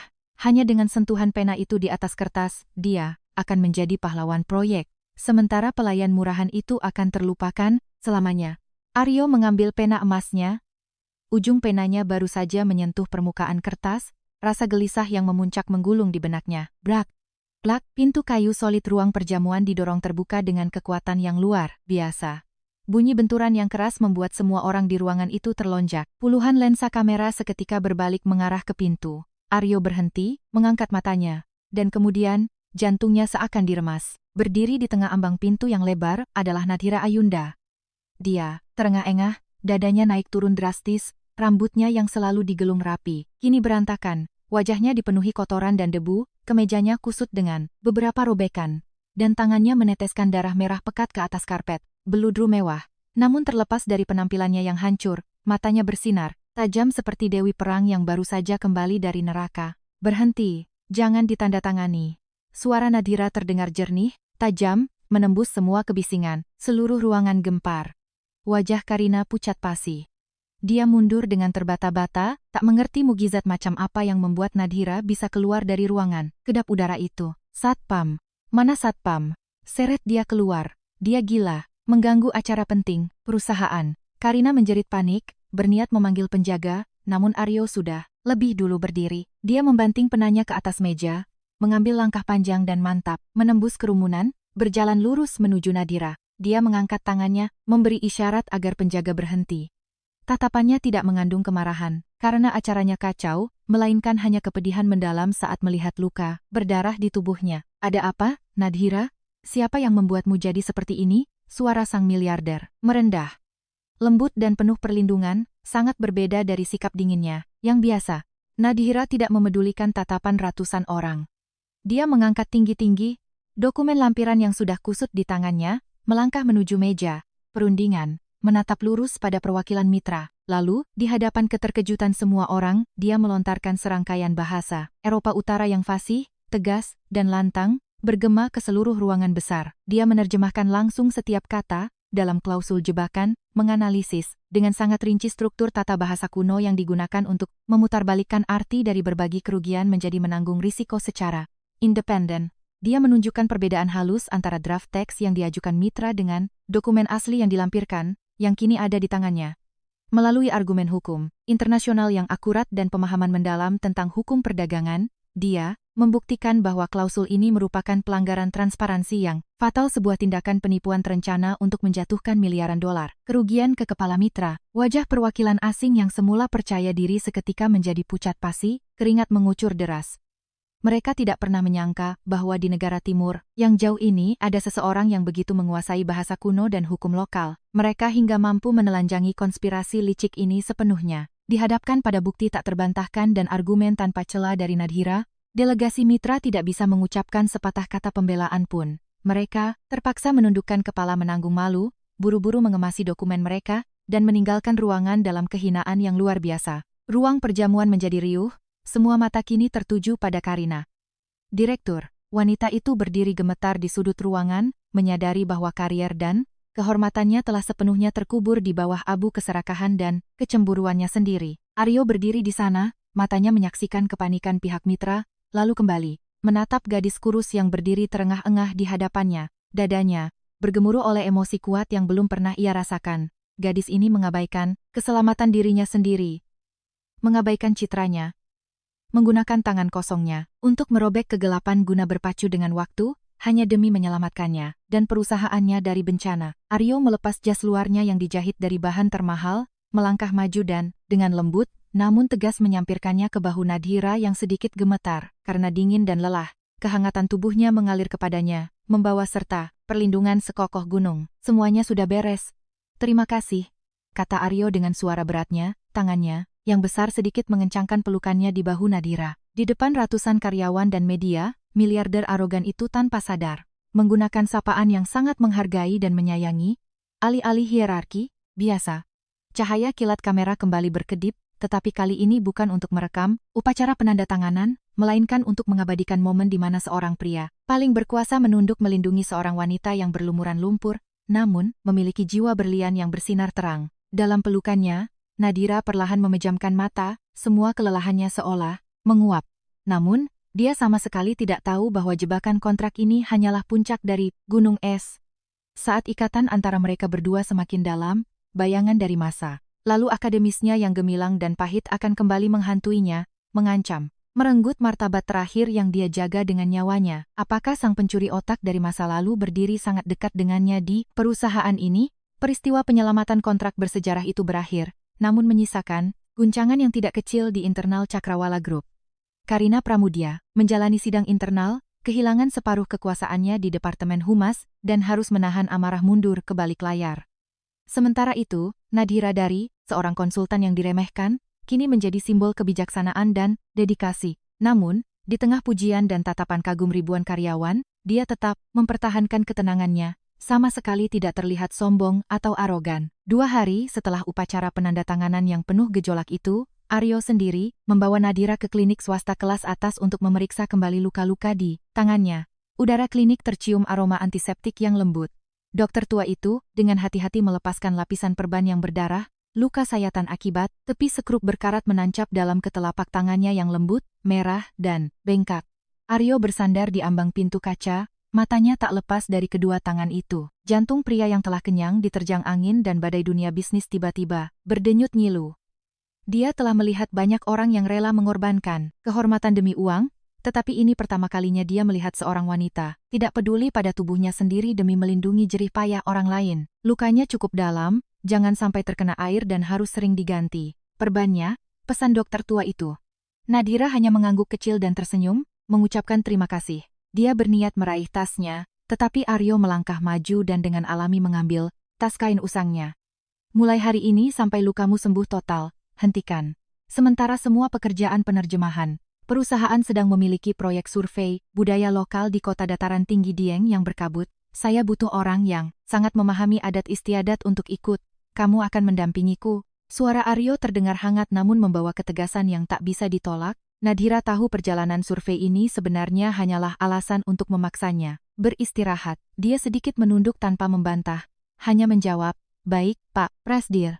Perjalanan dilakukan keesokan paginya. Kota dataran tinggi Dieng menyambut mereka dengan gerimis tipis dan kabut tebal yang menutupi deretan pegunungan. Tidak ada gedung pencakar langit, tidak ada laporan keuangan yang menyesakkan. Udara di sini bersih dan luar biasa sunyi. Mereka menginap di sebuah resort berarsitektur kayu klasik di lereng bukit. Malam harinya, setelah menyelesaikan survei lapangan, Aryo dan Nadira duduk di balkon ruang tamu bersama. Perapian berbahan bakar kayu pinus berderak-derak, memancarkan kehangatan yang mengusir udara dingin yang menusuk tulang. Aryo menyeduh sendiri setekok teh jahe dan bunga krisan. Uap air mengepul, membawa aroma rempah yang harum. Dia mendorong secangkir teh panas ke arah Nadira. Terkadang aku berharap aku bisa meninggalkan segalanya untuk hidup sederhana. Seperti penduduk di sini, tiba-tiba Aryo berbicara, matanya menatap tajam ke arah nyala api.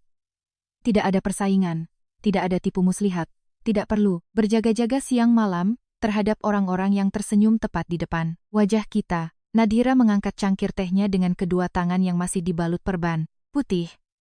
Dia meniup pelan uapnya dan menjawab, kedamaian tidak terletak pada tempat kita tinggal, tetapi pada bagaimana kita menghadapi dunia. Sebuah gunung yang tenang juga bisa menyembunyikan aliran sungai bawah tanah yang bergejolak. Anda telah memilih untuk berdiri di puncak, tentu Anda harus menerima angin yang paling membekukan. Aryo menoleh menatapnya, sudut bibirnya membentuk senyum getir. Mereka memanggilku berdarah dingin, serigala penyendiri yang siap menghancurkan pesaing apapun. Tetapi tidak ada yang tahu, 15 tahun lalu, keluargaku juga pernah dihancurkan orang dengan kejam. Ini adalah pertama kalinya miliarder yang berkuasa melepaskan baju besi kerasnya untuk memperlihatkan sudut terdalam yang rapuh. Nadira terdiam, pandangannya yang lembut dan sabar bagaikan pelabuhan aman yang mendorong Aryo melepaskan beban yang telah terkubur bertahun-tahun. Aryo bercerita perlahan, suaranya berbaur dengan bunyi derak kayu. Ayahnya dulu adalah seorang pengusaha yang baik, menghargai janji, tetapi dia memberikan kepercayaan pada tempat yang salah, pada sahabat karib yang dianggapnya sebagai darah daging sendiri. Orang itu diam-diam menguras aset, memalsukan pembukuan, dan menjerumuskan perusahaan ayahnya ke jurang kebangkrutan hingga menghadapi jerat hukum. Pengkhianatan yang terlalu besar itu membuat ayahnya terkena serangan jantung dan meninggal dalam keputusasaan. Ibunya yang tidak tahan, menerima syok kehilangan suami dan utang besar, yang jatuh dari langit, juga jatuh sakit dan meninggalkannya di dunia ini saat ia baru berusia 19 tahun. Aku membangun kembali dari nol, dari kebencian dan kepedihan yang tak tertahankan. Aryo mengepalkan tangannya memegang cangkir teh, hingga buku jarinya memutih. Aku mengubah diriku menjadi balok es, tidak mempercayai siapa pun, tidak membiarkan siapapun masuk ke duniaku. Aku takut pengkhianatan, aku takut mengulurkan tangan, lalu menerima tikaman pisau. Dia menatap Nadira, mata hitamnya tidak lagi memiliki keagungan seorang presiden direktur, melainkan hanya kesepian jiwa yang penuh luka. Sampai kamu muncul, seseorang yang rela melompat ke kematian untuk melindungiku. Meskipun di antara kita sebelumnya hanya ada selembar kontrak. Ketenanganmu, harga dirimu, telah meruntuhkan tembok yang susah payah kubangun selama 15 tahun ini. Nadira terpaku. dia melihat bayangan dirinya sendiri dalam cerita pria itu. Keduanya adalah korban kebohongan, sama-sama kehilangan keluarga dan terdorong ke dasar keputusasaan. Bedanya, Aryo memilih menjadi kejam untuk melindungi dirinya. Sementara Nadira memilih untuk menjaga kebaikan dan harga dirinya agar tidak tertelan kegelapan. Anda sama sekali tidak sendirian. Suara Nadira melembut, seperti aliran air segar yang mengalir melewati tanah yang gersang. Luka bisa membuat kita merasa sakit, tetapi ia juga menjadi bukti seberapa kuat kita berjuang dan bertahan hidup.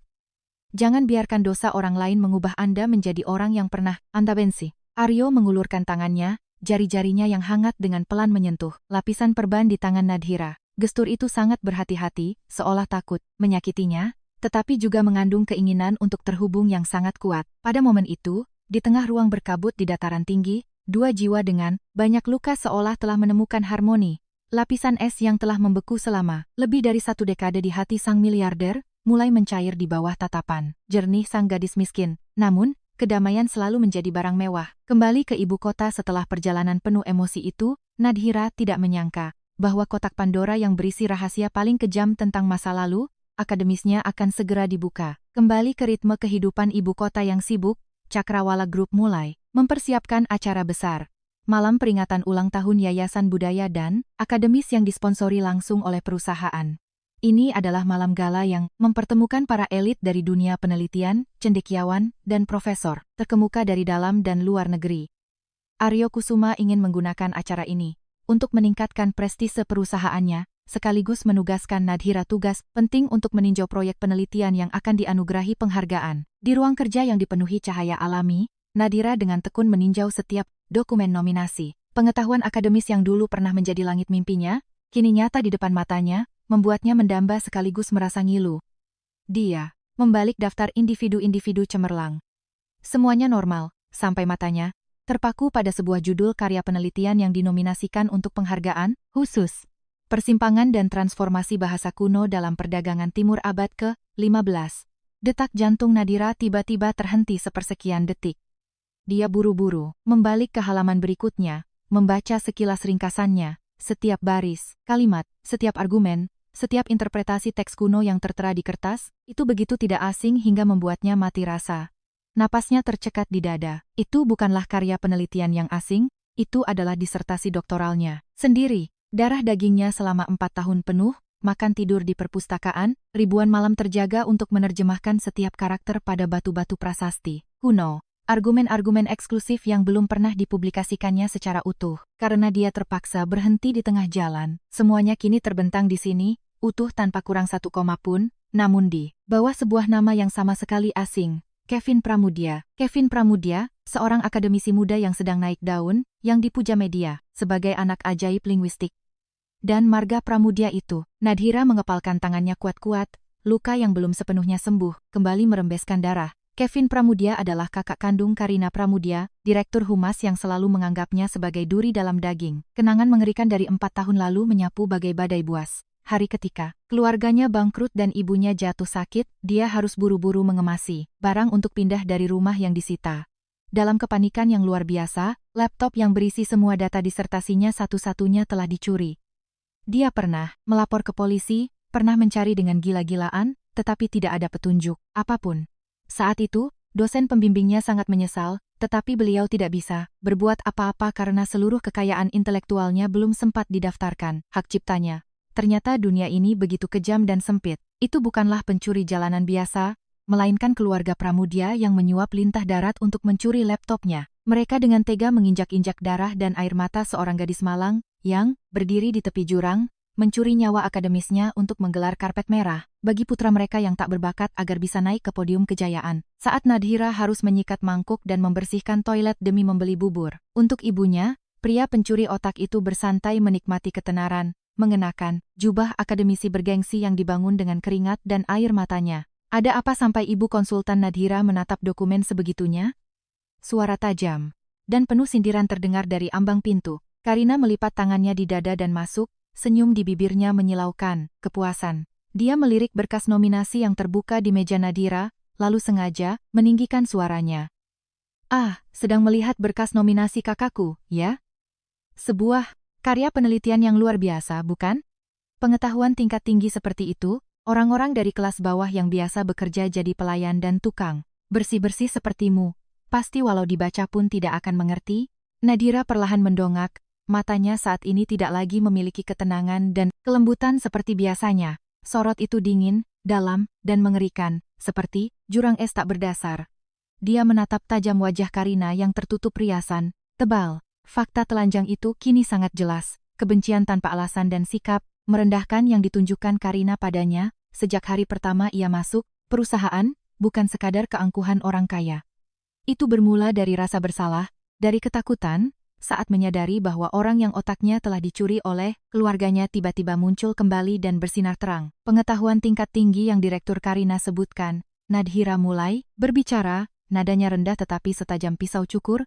Jika dibangun di atas pondasi pencurian yang terang-terangan, maka itu bukanlah puncak, melainkan kehinaan yang luar biasa. Wajah Karina berubah. Senyum di bibirnya langsung membeku, matanya memancarkan kepanikan sesaat, tetapi sifat kasarnya langsung mengambil alih. Dia melangkah, maju dan memukul meja. Apa katamu? Kamu berani memfitnah kakakku? Gadis rendahan tukang cuci piring. Berani berhayal setinggi itu? Kalau berani, tunjukkan buktinya di sini. Atau, kamu hanya bisa menyalak karena iri dengan kesuksesan keluargaku? Kebenaran tidak perlu dibuktikan dengan salahkan saya. Nadhira perlahan berdiri, auranya menekan keganasan Karina. Direktur Karina, Anda pikir dengan mencuri sebuah dokumen, Anda bisa mencuri seluruh kecerdasan seseorang? Pulang, dan beritahu kakak Anda, untuk menyiapkan setelan jas yang paling bagus untuk malam penghargaan nanti, karena itu akan menjadi panggung terakhir dalam hidup akademisnya. Karina mundur selangkah, keringat dingin mengalir di punggungnya. Tatapan Nadhira sama sekali tidak terlihat seperti ancaman kosong. Ketajaman itu membuat wanita jalang ini merasakan pisau tak kasat mata sedang ditempelkan di leher keluarganya. Dia mengertakkan gigi, berbalik dengan kasar dan pergi, sepatu hak tingginya mengetuk lantai, menghasilkan suara tergesa-gesa dari kepanikannya. Di ruang kerja, Nadhira tersungkur di kursinya. Air mata akhirnya jatuh dari pelupuknya. Bukan air mata kelemahan, melainkan kepahitan yang telah tertahan selama 4 tahun. Dia pernah menyerah, berpikir asalkan ibunya bisa hidup tenang, dia rela mengubur nama Nadhira Ayunda bersama impiannya yang belum selesai. Tetapi pohon ingin diam, namun angin tak kunjung reda. Orang jahat tidak akan pernah berhenti sendiri jika tidak dipaksa membayar perbuatannya. Sudah saatnya dia menuntut keadilan untuk dirinya sendiri. Namun, Karina tidak akan duduk diam menunggu kematian. Panah beracun telah disiapkan untuk menghancurkan nama baik Nadhira sepenuhnya sebelum malam pesta tiba. Hari kerja berikutnya, suasana di Cakrawala Group tiba-tiba berubah drastis. Senyuman sapaan ramah untuk Nadhira lenyap, digantikan oleh tatapan curiga, bisik-bisik, dan berbagai isyarat penuh makna setiap kali dia berjalan di lorong. Semuanya bermula dari sebuah artikel anonim yang disebarkan di jaringan internal perusahaan dan bocor dengan cepat ke forum-forum bisnis di luar. Artikel itu melampirkan serangkaian foto yang diambil secara diam-diam dari Nadhira di masa lalu. Foto Nadhira mengenakan baju usang bercelemek mencuci gunungan piring di pinggir jalan. Foto dirinya membersihkan toilet dengan wajah bercucuran keringat, dan foto dirinya menjadi pramusaji di restoran. Teks yang menyertai foto-foto itu dipenuhi kebohongan dan niat jahat. Wajah asli konsultan senior Cakrawala Group, dari pekerja rendahan, berpendidikan rendah, pencuci piring, bagaimana bisa selangkah naik ke langit, fakta tentang rayuan vulgar untuk masuk ke lingkaran sosial kelas atas. Pimpinan tertinggi kita telah ditipu oleh cewek pengeruk harta dengan trik-trik kotor. Artikel itu tidak menyebut nama Aryo Kusuma secara langsung, namun setiap kata diarahkan pada fakta bahwa Nadhira menggunakan kecantikan dan kelicikannya untuk menipu sang presiden direktur demi jabatan saat ini. Di dunia perkantoran, rasa iri selalu menjadi pemantik bagi rumor paling berbisa. Orang lebih mudah mempercayai cerita buruk untuk menjatuhkan seseorang yang berdiri di posisi yang tak terjangkau oleh mereka, daripada mempercayai upaya yang luar biasa. Badai opini publik meledak dengan hebat. Orang-orang yang dulu menghormati Nadhira kini menatapnya dengan jijik. Ternyata cuma murahan penukar tubuh demi jabatan. Kelihatan suci begitu, padahal dulu kerjanya nyikat kloset. Menjijikkan. Pak Presdir pasti, diguna-guna atau dikasih pelet, kata-kata berbisa meluncur tanpa ragu. Ibarat pisau tak kasat mata yang mengiris harga diri manusia. Saat Aryo melihat artikel itu di meja kerjanya, dia begitu murka hingga menyapu bersih seluruh dokumen ke lantai. Matanya merah menyala oleh kemarahan. Dia tidak peduli betapa kerasnya masa lalu Nadhira, dia hanya merasa sakit hati luar Biasa melihat penderitaan yang harus ditanggung wanita itu kini ditarik keluar, untuk dijadikan bahan tertawaan dan senjata untuk menginjak-injak kehormatannya. Dia langsung memanggil kepala keamanan, memblokir seluruh sistem jaringan, memerintahkan penyelidikan segera terhadap alamat IP server yang menyebarkan artikel itu, menyiapkan surat pemecatan untuk karyawan manapun yang berani membicarakannya selama jam kerja, dan langsung meminta Departemen Legal bersiap menuntut tuduhan pencemaran nama baik. Tepat saat kemarahan sang miliarder meledak, pintu ruangannya terbuka perlahan. Nadhira masuk, sikapnya tetap tenang seolah tidak ada badai apapun di luar. "Bapak Presdir Aryo, tolong hentikan," Nadhira berbicara dengan tenang. Aryo menatapnya, kemarahannya segera berganti dengan kepedihan. Dia melangkah, mendekat, suaranya merendah penuh pelindungan. "Nadhira, kamu tidak pantas menanggung semua ini. Aku akan mencari siapa dalangnya. Aku akan membuat mereka membayar karena berani menghinamu. Aku akan mengumumkan semua gelar akademismu untuk membungkam mereka." Nadhira menggeleng pelan. Dia tersenyum, sebuah senyuman yang menembus kefanaan omongan orang. "Jika Anda melakukan itu, mereka hanya akan semakin percaya bahwa saya adalah orang yang Anda lindungi secara membabi buta. Membungkam orang dengan kekuasaan hanyalah solusi sementara. Penghormatan sejati harus dimenangkan oleh diri sendiri. Tapi kamu akan terluka." Tangan Aryo mengepal erat. "Aku tidak sanggup melihat mereka menginjakmu dengan kata-kata kotor itu. Masa lalumu sebagai buruh kasar, tidak ada yang memalukan. Itu adalah pengorbanan paling agung yang pernah aku tahu. Mereka tidak berhak menghakimimu." Nadhira menatap lurus ke dalam mata pria itu yang penuh rasa sakit. Dia mengerti perasaan Aryo untuknya, dan kehangatan itu memberinya kekuatan tak terlihat. "Saya tidak menganggap masa lalu saya memalukan. Mencuci piring, menyapu, atau membersihkan toilet untuk mendapatkan uang halal menghidupi ibu saya bagi saya, itu adalah medali kehormatan. Orang-orang yang menyindir sayalah yang patut dikasihani karena jiwa mereka terlalu sempit." Dia melangkah lebih dekat, tatapannya menjadi tajam dan mantap. "Saya tahu siapa yang menyebarkan artikel ini. Itu Karina Pramudia. Dia sedang panik. Dia ingin menggunakan opini publik untuk menodai saya, sehingga apa yang saya katakan nanti tidak akan ada nilainya lagi, demi menutupi kejahatan pencurian intelektual keluarganya." Suara Nadhira merendah, setiap kata diucapkan tegas seperti paku yang ditancapkan. "Jangan turunkan artikel itu. Biarkan saja badai opini publik meraung-raung hingga puncaknya. Biarkan semua orang percaya bahwa saya hanyalah orang rendahan yang tak berpendidikan. Semakin musuh berpuas diri, mereka akan semakin ceroboh. Malam perayaan besok, saat seluruh tokoh besar dunia akademis hadir, itu akan menjadi panggung paling sempurna bagi saya untuk melepas topeng mereka. Saya tidak butuh Anda menggunakan kekuasaan untuk melindungi saya. Saya hanya minta satu bantuan dari Anda. Berikan saya kesempatan untuk berdiri di panggung, itu sebagai seorang cendekiawan." Melihat kilatan tekad di mata wanita di depannya, Aryo tiba-tiba menyadari bahwa Nadhira bukanlah bunga lemah yang membutuhkan rumah kaca. Dia adalah burung phoenix yang bersiap untuk bangkit dari abunya. Keagungan, kecerdasan, dan harga dirinya bersinar begitu terang sehingga Aryo hanya bisa berdiri diam, kagum, dan terpesona. Aryo tersenyum kecil, kemarahannya lenyap digantikan oleh kepercayaan mutlak. "Baik. Panggung besok malam adalah milikmu. Apapun hasilnya, ingatlah, akan selalu ada aku yang berdiri di belakangmu." Malam turun, badai rumor di internet masih bergulung-gulung. Di sebuah apartemen mewah, Karina mengangkat gelas anggur, bersulang dengan kakak laki-lakinya, Kevin Pramudia. Mereka percaya diri bahwa gadis miskin itu telah benar-benar tenggelam di dasar lumpur, tidak akan pernah punya kesempatan untuk mengangkat kepalanya lagi. Namun, mereka tidak tahu bahwa kegelapan yang paling pekat selalu menjadi persiapan untuk fajar yang paling gemilang dan menyilaukan. Malam pesta mendatang bukanlah upacara penghargaan, melainkan ruang sidang penghakiman yang kejam, di mana intelektualitas yang sesungguhnya akan menjatuhkan hukuman yang setimpal kepada para pencuri tak tahu malu. Aula megah Hotel Bintang 5 paling bergengsi di Jakarta malam itu berkilauan oleh cahaya lampu kristal, bagai galaksi miniatur yang ditarik ke bumi. Alunan piano berpadu dengan dentingan gelas kristal yang saling bersentuhan, menciptakan musik latar yang sempurna untuk malam peringatan Yayasan Budaya dan Akademis Cakrawala Group. Berjalan di atas karpet beludru merah pekat adalah tokoh-tokoh paling berpengaruh, dari para konglomerat pemegang urat nadi ekonomi, hingga para profesor beruban, mewakili kaum intelektual elit nasional maupun internasional. Karina Pramudia tampil memukau dengan gaun sutra model putri duyung berwarna emas, menggandeng sang kakak, Kevin Pramudia. Wajah Kevin memancarkan aura, intelek yang dipoles saksama dengan kacamata berbingkai emas dan setelan jas mahal. Ia tertawa, berulang kali menunduk menerima ucapan selamat dari para tamu. Kehormatan. Di mata semua orang, Kevin malam itu adalah bintang paling terang, sang anak ajaib linguistik yang akan segera naik ke podium kehormatan bersama mahakaryanya. Karina menyapukan pandangannya ke kerumunan, sudut bibirnya menyeringai puas. Selama 2 hari terakhir, artikel fitnah terhadap Nadira menyebar dengan kecepatan tinggi.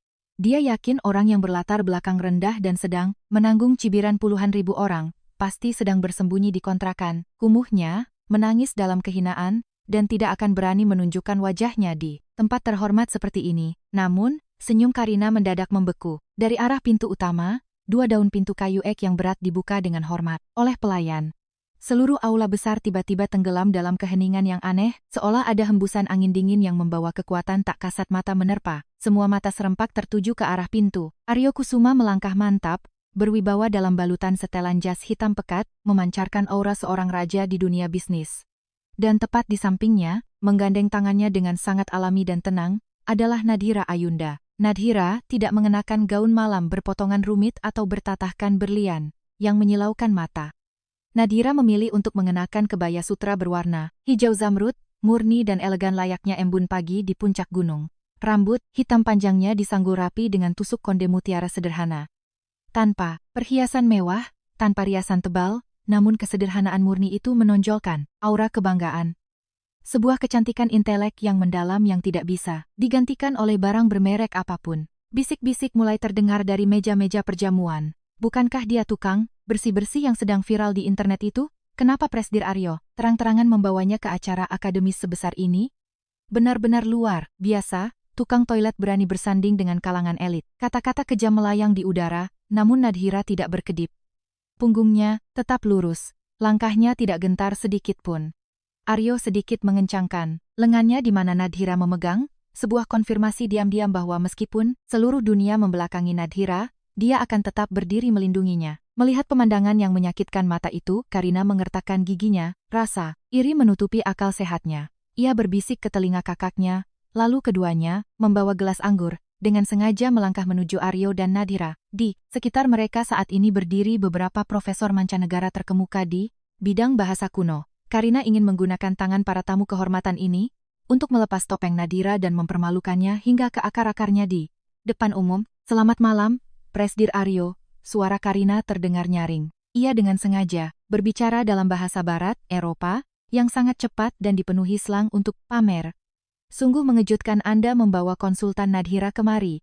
Saya pikir, setelah desas-desus tidak enak tentang latar belakang pekerjaannya yang rendahan, dia akan merasa rendah diri berdiri di antara para akademisi yang brilian ini. Wajah Aryo berubah dingin, matanya setajam pisau dan baru saja hendak berbicara, tetapi Nadira dengan lembut menyentuh tangannya untuk mencegahnya. Nadira melangkah maju setengah langkah, menghadap Karina.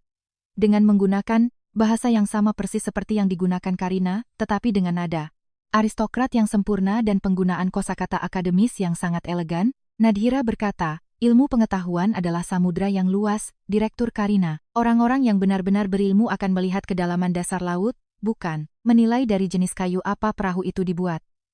Hanya mereka yang berdiri di pantai dan belum pernah menyentuh air yang dengan bising mengejek mereka yang sedang mengarungi badai. Wajah Karina memerah. Ia tidak menyangka Nadira akan menggunakan bahasa yang sulit ini untuk membalas dengan begitu tajam. Tak mau kalah, ia beralih ke seorang profesor tua dengan jenggot putih seputih salju yang berdiri di dekat sana, memperkenalkannya dengan nada menyindir. Profesor, Nona ini dulu bekerja membersihkan toilet dan mencuci piring, tetapi sekarang ditunjuk sebagai konsultan bahasa kami. Tentu dia memiliki metode penelitian yang sangat khusus. Mendengar terjemahan Karina, profesor tua itu sedikit mengernyit. Tampaknya tidak senang dengan sikap arogan direktur itu. Ia menoleh untuk menasihati Nadira, tetapi saat matanya menyentuh wajah ayu Nadira, mata tuanya dibalik, kacamata tebal terbelalak lebar. Tangannya yang memegang gelas anggur bergetar, hebat. Dia melangkah maju, suaranya parau karena emosi yang memuncak, dan menggunakan salah satu dialek Eropa Utara yang sangat langka. Astaga, apakah ini Anda? Mahasiswa tanpa nama yang mengirimiku, terjemahan penguraian teks kuno 4 tahun lalu? Nadira Ayunda, kelompok orang di sekitar termasuk Karina dan Kevin, berdiri mematung. Mereka tidak mengerti bahasa apa yang diucapkan oleh profesor paling dihormati malam itu, apalagi memahami mengapa dia begitu terharu hingga meneteskan air mata di hadapan seorang gadis yang diisukan sebagai buruh rendahan. Nadira tersenyum, matanya berkaca-kaca. Dengan menggunakan bahasa dialek kuno, yang sama langkahnya, dia menundukkan kepala dengan hormat untuk membalas sang guru. Ini saya, Profesor. Maafkan saya karena menghilang tanpa kabar selama 4 tahun ini. Hari ini saya telah kembali untuk menyelesaikan disertasi saya. Yang terbengkalai, penghormatan dari profesor terkemuka itu bagai tamparan tak kasat mata yang mendarat tepat di wajah kakak beradik Pramudia. Kepanikan mulai merayap di pikiran Kevin, keringat dingin membasahi dahinya. Karena tepat pada saat itu, lampu panggung berubah menjadi merah menyala, dan pembawa acara dengan suara menggelegar mengundang akademisi Kevin Pramudia untuk naik ke panggung dan mempresentasikan mahakaryanya. Sebuah panggung yang megah telah disiapkan, tetapi itu bukanlah podium kemenangan, melainkan tiang gantungan bagi para pencuri otak. Aula luas itu diselimuti cahaya lembut, semua perhatian terpusat ke tengah panggung. Di sanalah Kevin Pramudia melangkah naik dengan gaya angkuh dan berpuas diri. Ia merapikan mikrofon di kerahnya, berdeham, lalu mulai berbicara, berbusa-busa tentang proyek penelitiannya. Persimpangan dan transformasi bahasa kuno dalam perdagangan timur abad ke-15. Setiap argumen, setiap analisis teks kuno diproyeksikan ke layar besar di belakangnya. Para tamu di bawah mengangguk-angguk setuju, karya ini memang mahakarya, perpaduan sempurna antara sejarah, bahasa, dan hukum kuno. Tetapi hanya sedikit yang tahu bahwa di balik presentasi lancarnya, Kevin hanyalah menghafal setiap kata bak burung beo, tanpa memahami akar dari apa yang telah ia curi. Ketika Kevin mengakhiri presentasinya di tengah tepuk tangan riuh, pembawa acara tersenyum dan melangkah maju. Sebuah karya yang benar-benar luar biasa. Selanjutnya adalah sesi tanya-jawab. Dipersilakan kepada para akademisi dan hadirin untuk mengajukan pertanyaan. Ruangan itu hening beberapa detik. Tiba-tiba, dari barisan kursi paling depan, sesosok tubuh ramping berdiri perlahan. Itu adalah Nadhira Ayunda dalam balutan kebaya sutra hijaunya. Ia melangkah mantap, gemulai menuju mikrofon khusus tamu. Karina yang duduk di kursi penonton mencengkeram erat tepi kursinya, perutnya mual karena ketakutan yang tak beralasan. Di panggung, senyum Kevin mendadak kaku saat berhadapan dengan mata tenang, namun dingin menembus tulang milik. Nadhira, selamat malam, saudara Kevin Pramudia. Nadhira berbicara, suaranya jernih, bergema ke seluruh ruangan besar. Presentasi yang sangat mengesankan. Namun, sebagai seseorang yang juga menaruh perhatian mendalam di bidang ini, saya memiliki satu pertanyaan kecil yang ingin saya ajukan. Ratusan pasang mata yang penasaran tertuju pada gadis yang menjadi pusat badai opini publik tersebut. Aryo duduk menyilangkan tangan di posisi kehormatan, sudut bibirnya menyunggingkan senyum menunggu. Nadhira menatap lurus ke layar yang menampilkan halaman kesimpulan proyek, lalu berbicara lantang. Di bab 3 bagian 2, Anda menganalisis tentang sistem karakter kuno yang digunakan dalam perjanjian dagang wilayah pesisir. Anda menerjemahkan frasa angin laut tak menentu menjadi amukan badai penghancur. Terjemahan ini sangat puitis, tetapi saya ingin bertanya, berdasarkan sistem kamus kuno apa Anda menerjemahkan frasa tersebut, dan mengapa dalam seluruh 98 halaman karya ini, ada total 11 kesalahan tata bahasa yang sistematis, yang diulang secara sengaja? Pertanyaan itu seperti batu besar yang dilempar ke danau yang tenang. Aula mulai riuh. Kevin yang berdiri di atas podium mulai bercucuran keringat sebesar biji jagung. Dia hanya menerima naskah final dari pencuri, mana dia tahu sistem referensi apa yang digunakan, apalagi soal kesalahan yang disengaja. Kamu jangan bicara sembarangan. Kevin tergagap, mencoba mempertahankan citranya. Ini adalah hasil jerih payah saya. Tidak ada kesalahan apapun. Kamu hanyalah orang luar, seorang pelayan restoran, dengan kapasitas apa kamu berani menantang sebuah karya ilmiah, kapasitas orang yang telah menciptakannya. Suara Nadhira terdengar keras, seperti palu yang menghancurkan kaca kepalsuan. Seluruh aula tersentak kaget. Nadhira tidak memberinya kesempatan bernapas, ia maju selangkah, nadanya tajam, Anda bilang ini hasil jerih payah Anda. Kalau begitu biarkan saya tunjukkan kepada semua orang di sini, bagaimana jerih payah itu dibuat dengan tipu daya, menjijikkan. Tolong bagian teknis perbesar bab pertama dari draft ini di layar. Mendapat isyarat dari Aryo dari kejauhan, bagian teknis segera memperbesar teks di layar lebar. Semuanya, harap perhatikan huruf pertama dari setiap paragraf di seluruh bagian. Pendahuluan ini, Nadhira mengarahkan tangannya ke layar. Silakan rangkai. huruf-huruf itu secara berurutan. Seluruh ruangan memfokuskan mata ke layar. Para profesor tua mengeluarkan kacamata baca mereka, menggumam merangkai huruf pertama dari setiap paragraf. Lalu, sebuah suara takyub terdengar dari profesor asing yang tadi. Deretan huruf yang dirangkai dari huruf pertama paragraf membentuk sebuah pesan lengkap untuk ibuku tercinta, bunga paling tegar dari Nadira Ayunda. Sebuah teknik perlindungan hak cipta akrostik yang klasik dan sangat canggih, disembunyikan dalam struktur teks yang hanya diketahui oleh penulisnya sendiri. Belum selesai, lanjut Nadira. Matanya kini bagai obor menyala yang membakar. Sang penipu. Dan tentang 11 kesalahan tata bahasa yang saya sebutkan tadi, sebenarnya itu adalah semacam sandi kuno dari Asia Tengah. Jika diurutkan ke bawah, kesalahan-kesalahan itu menunjukkan tanggal, bulan, dan tahun kelahiran saya. Saudara Kevin Pramudia, bisakah Anda menjelaskan bagaimana tanggal lahir? Saya bisa terpampang nyata di dalam penelitian jerih payah Anda. Wajah Kevin saat ini tidak lagi pucat, tetapi sudah abu-abu layaknya abu pembakaran. Kedua kakinya bergetar hebat, ia mundur beberapa langkah, mulutnya ternganga tanpa bisa mengeluarkan suara. Kebenaran telah diungkapkan secara telanjang, menyakitkan, dan tanpa celah sedikit pun untuk mengelak.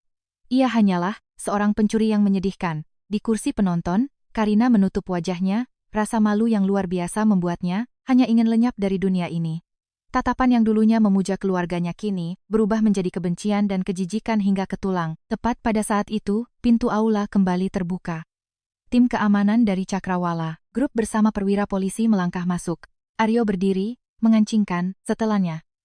Tatapan dinginnya menyapu kakak beradik Pramudia. Cakrawala Group tidak punya tempat bagi penipu dan pencuri. Polisi sudah memegang bukti bahwa keluarga kalian menyuap rentenir untuk merampas laptop pribadi Nona Nadira Ayunda 4 tahun lalu. Tindakan fitnah dan pencemaran nama baik di media sosial selama beberapa hari terakhir juga telah didokumentasikan sepenuhnya. Suara Aryo berat namun membawa beban vonis akhir. Mulai hari ini, semua jabatan Karina Pramudia dicabut.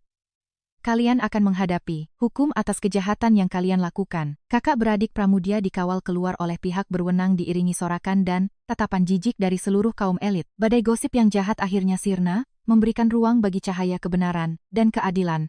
Di tengah panggung yang megah, Nadira berdiri, kebaya sutranya sedikit berkibar terkena hembusan AC. Dia telah merebut kembali mahkota pengetahuannya, mengambil kembali kehormatan yang terpendam selama 4 tahun. Tepuk tangan yang bergemuruh menggelegar ke seluruh aula, bergema tanpa henti. Profesor tua itu melangkah ke panggung, memeluk muridnya yang brilian, air mata menetes karena bangga. Aryo berdiri diam di bawah, menatap wanita yang dicintainya bersinar terang di podium kejayaan. Hati kesepian sang miliarder seketika dipenuhi kebahagiaan tanpa batas. Malam yang gemilang ini akan berlalu, dan sorotan itu akan menyerah pada kehidupan biasa. Kini, yang paling ia inginkan bukan mempertahankan gadis itu di dalam sangkar emas perusahaan, melainkan kembali bersamanya ke titik awal, melepaskan semua cangkang pelindung, dan saling berhadapan dengan bagian paling nyata dan sederhana dari seorang manusia. Badai pada akhirnya tenggelam menjadi masa lalu. Kisah tentang calon doktor perempuan yang menyembunyikan diri dalam identitas tukang bersih-bersih miskin, lalu bangkit menyingkap si pencuri otak, telah menjadi legenda di kalangan akademis ibu kota. Nama Nadira Ayunda dipulihkan, kata-kata fitnah dicabut, dan digantikan dengan kekaguman mutlak. Namun, cahaya kejayaan itu tidak mengubah esensi dirinya. Nadira menyerahkan surat pengunduran dirinya dari posisi konsultan senior di Cakrawala Group. Aryo tidak terkejut, juga tidak berusaha menahannya. Dia mengerti bahwa langit Nadira adalah teks-teks kuno, bukan dunia korporat yang penuh pertikaian. Utang ayah tirinya yang brengsek telah diselesaikan secara hukum. Dia tidak lagi memikul beban keuangan yang memaksanya hidup bertentangan dengan hasratnya. Di suatu sore di akhir pekan, langit cerah, Nadira sedang sibuk memasak sup jamur di kamar kontrakan kecilnya di pinggiran kota. Penyakit ibunya membaik, kini beliau sudah bisa duduk bersandar di bantal, mata lembutnya mengikuti setiap gerak-gerik sang putri. Kamar itu masih sempit, dindingnya masih terkelupas, tetapi udaranya telah dipenuhi dengan kedamaian yang menghangatkan hati. Suara mesin mobil yang berat terdengar di depan gang, lalu mati. Terdengar ketukan pintu yang teratur. Nadira segera menyekat tangannya di handuk, melangkah membukakan pintu, dan terpaku. Yang berdiri di depan pintu kontrakan bobrok itu bukanlah presiden direktur yang agung dan menakutkan. Di hadapannya berdiri seorang pria mengenakan kemeja abu-abu sederhana dengan kerah terbuka, lengan digulung memperlihatkan lengan yang kokoh. Di tangannya, dia tidak membawa kontrak bernilai miliaran, melainkan sekeranjang buah segar dan suplemen yang dibungkus rapi. Bapak, untuk apa datang ke sini? Nadhira ragu-ragu, pipinya tanpa sadar. Merona, mengunjungi calon kekasihku, apakah aku butuh alasan? Aryo tersenyum, senyuman yang lembut dan hangat. Dia melangkah masuk ke ruangan sempit itu dengan santai, sama sekali tidak merasa ragu di ruang yang lembab tersebut. Aryo dengan hormat berjalan mendekati ranjang, membungkuk sopan menyapa ibu, Nadhira. Suaranya berat dan hangat, membawa rasa hormat mutlak kepada orang tua, wanita yang ia cintai. Meski ibunya belum bisa berbicara dengan jelas, namun, matanya berkaca-kaca, sudut bibirnya membentuk senyum kepuasan. Aryo tidak duduk diam sebagai tamu asing. Melihat pipa air yang berkarat menetes, di sudut ruangan, Aryo melepaskan jam tangan mewahnya, mencari kunci pas kecil, dan sibuk memutar pipa untuk memperbaikinya. Melihat sang miliarder rela, berlumuran sedikit noda kotoran untuk memperbaiki pipa air, dinding pembatas, terakhir di hati Nadhira runtuh sepenuhnya.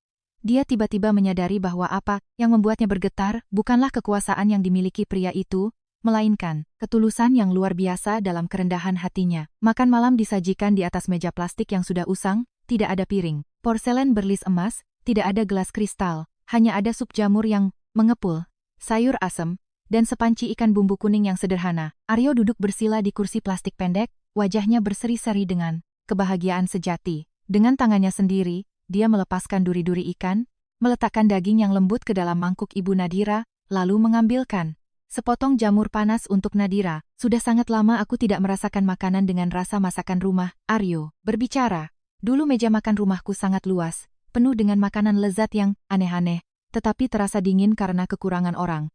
Terima kasih pada Nadhira dan ibu karena mengizinkan saya menjadi manusia biasa yang pulang ke rumah. Setelah makan malam, mereka berdua melangkah keluar dari teras rumah kontrakan untuk menyambut angin malam. Cahaya lampu jalanan kuning menyinari, memantulkan bayangan mereka yang memanjang di tanah yang sedikit basah. Aryo berdiri menghadap Nadhira, menatap dalam ke mata tenangnya, dan dengan lembut merapikan sehelai rambut yang jatuh di dahi gadis itu. Nadhira, aku dulu berpikir bahwa pria hanya membutuhkan kekuasaan dan uang untuk bisa melindungi wanita yang dia cintai. Tetapi berdiri di depanmu, semua hal glamor itu tidak ada artinya.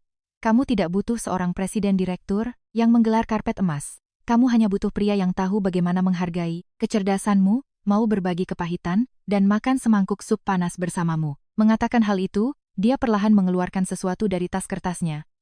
Bukan kotak beludru merah, bukan juga berlian yang berkilauan. Benda yang dikeluarkan, sang miliarder untuk melamar wanita dalam hidupnya adalah sebuah buku bersampul, tebal yang sangat elegan. Nadhira terpaku saat melihat tulisan bertinta emas di sampulnya. Persimpangan dan transformasi bahasa kuno dalam perdagangan timur abad ke-15. Tepat di bawah judul itu, nama penulisnya dicetak dengan penuh kebanggaan. Dr. Nadhira Ayunda. Tangannya bergetar menutupi mulutnya, air mata tumpah. Aku telah bekerja sama dengan para ahli, membereskan semua prosedur hukum dan hak ciptanya. Aryo tersenyum lembut.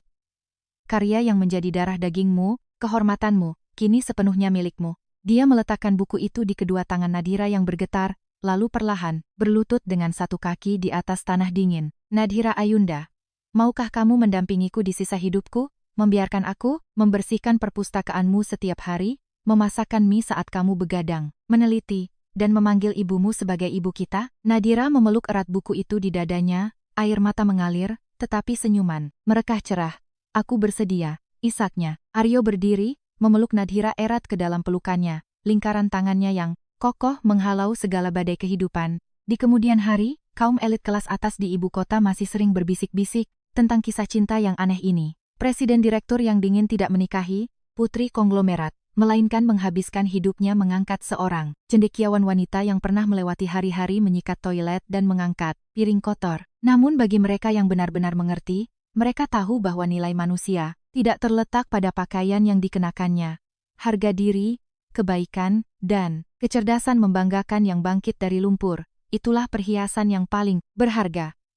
Di tengah kehidupan yang penuh dengan prasangka, asalkan Anda mempertahankan nilai sejati diri sendiri, cahaya yang paling terang pasti akan menemukan, menyinari, dan membawa Anda kembali ke tempat di mana Anda memang sepantasnya berada.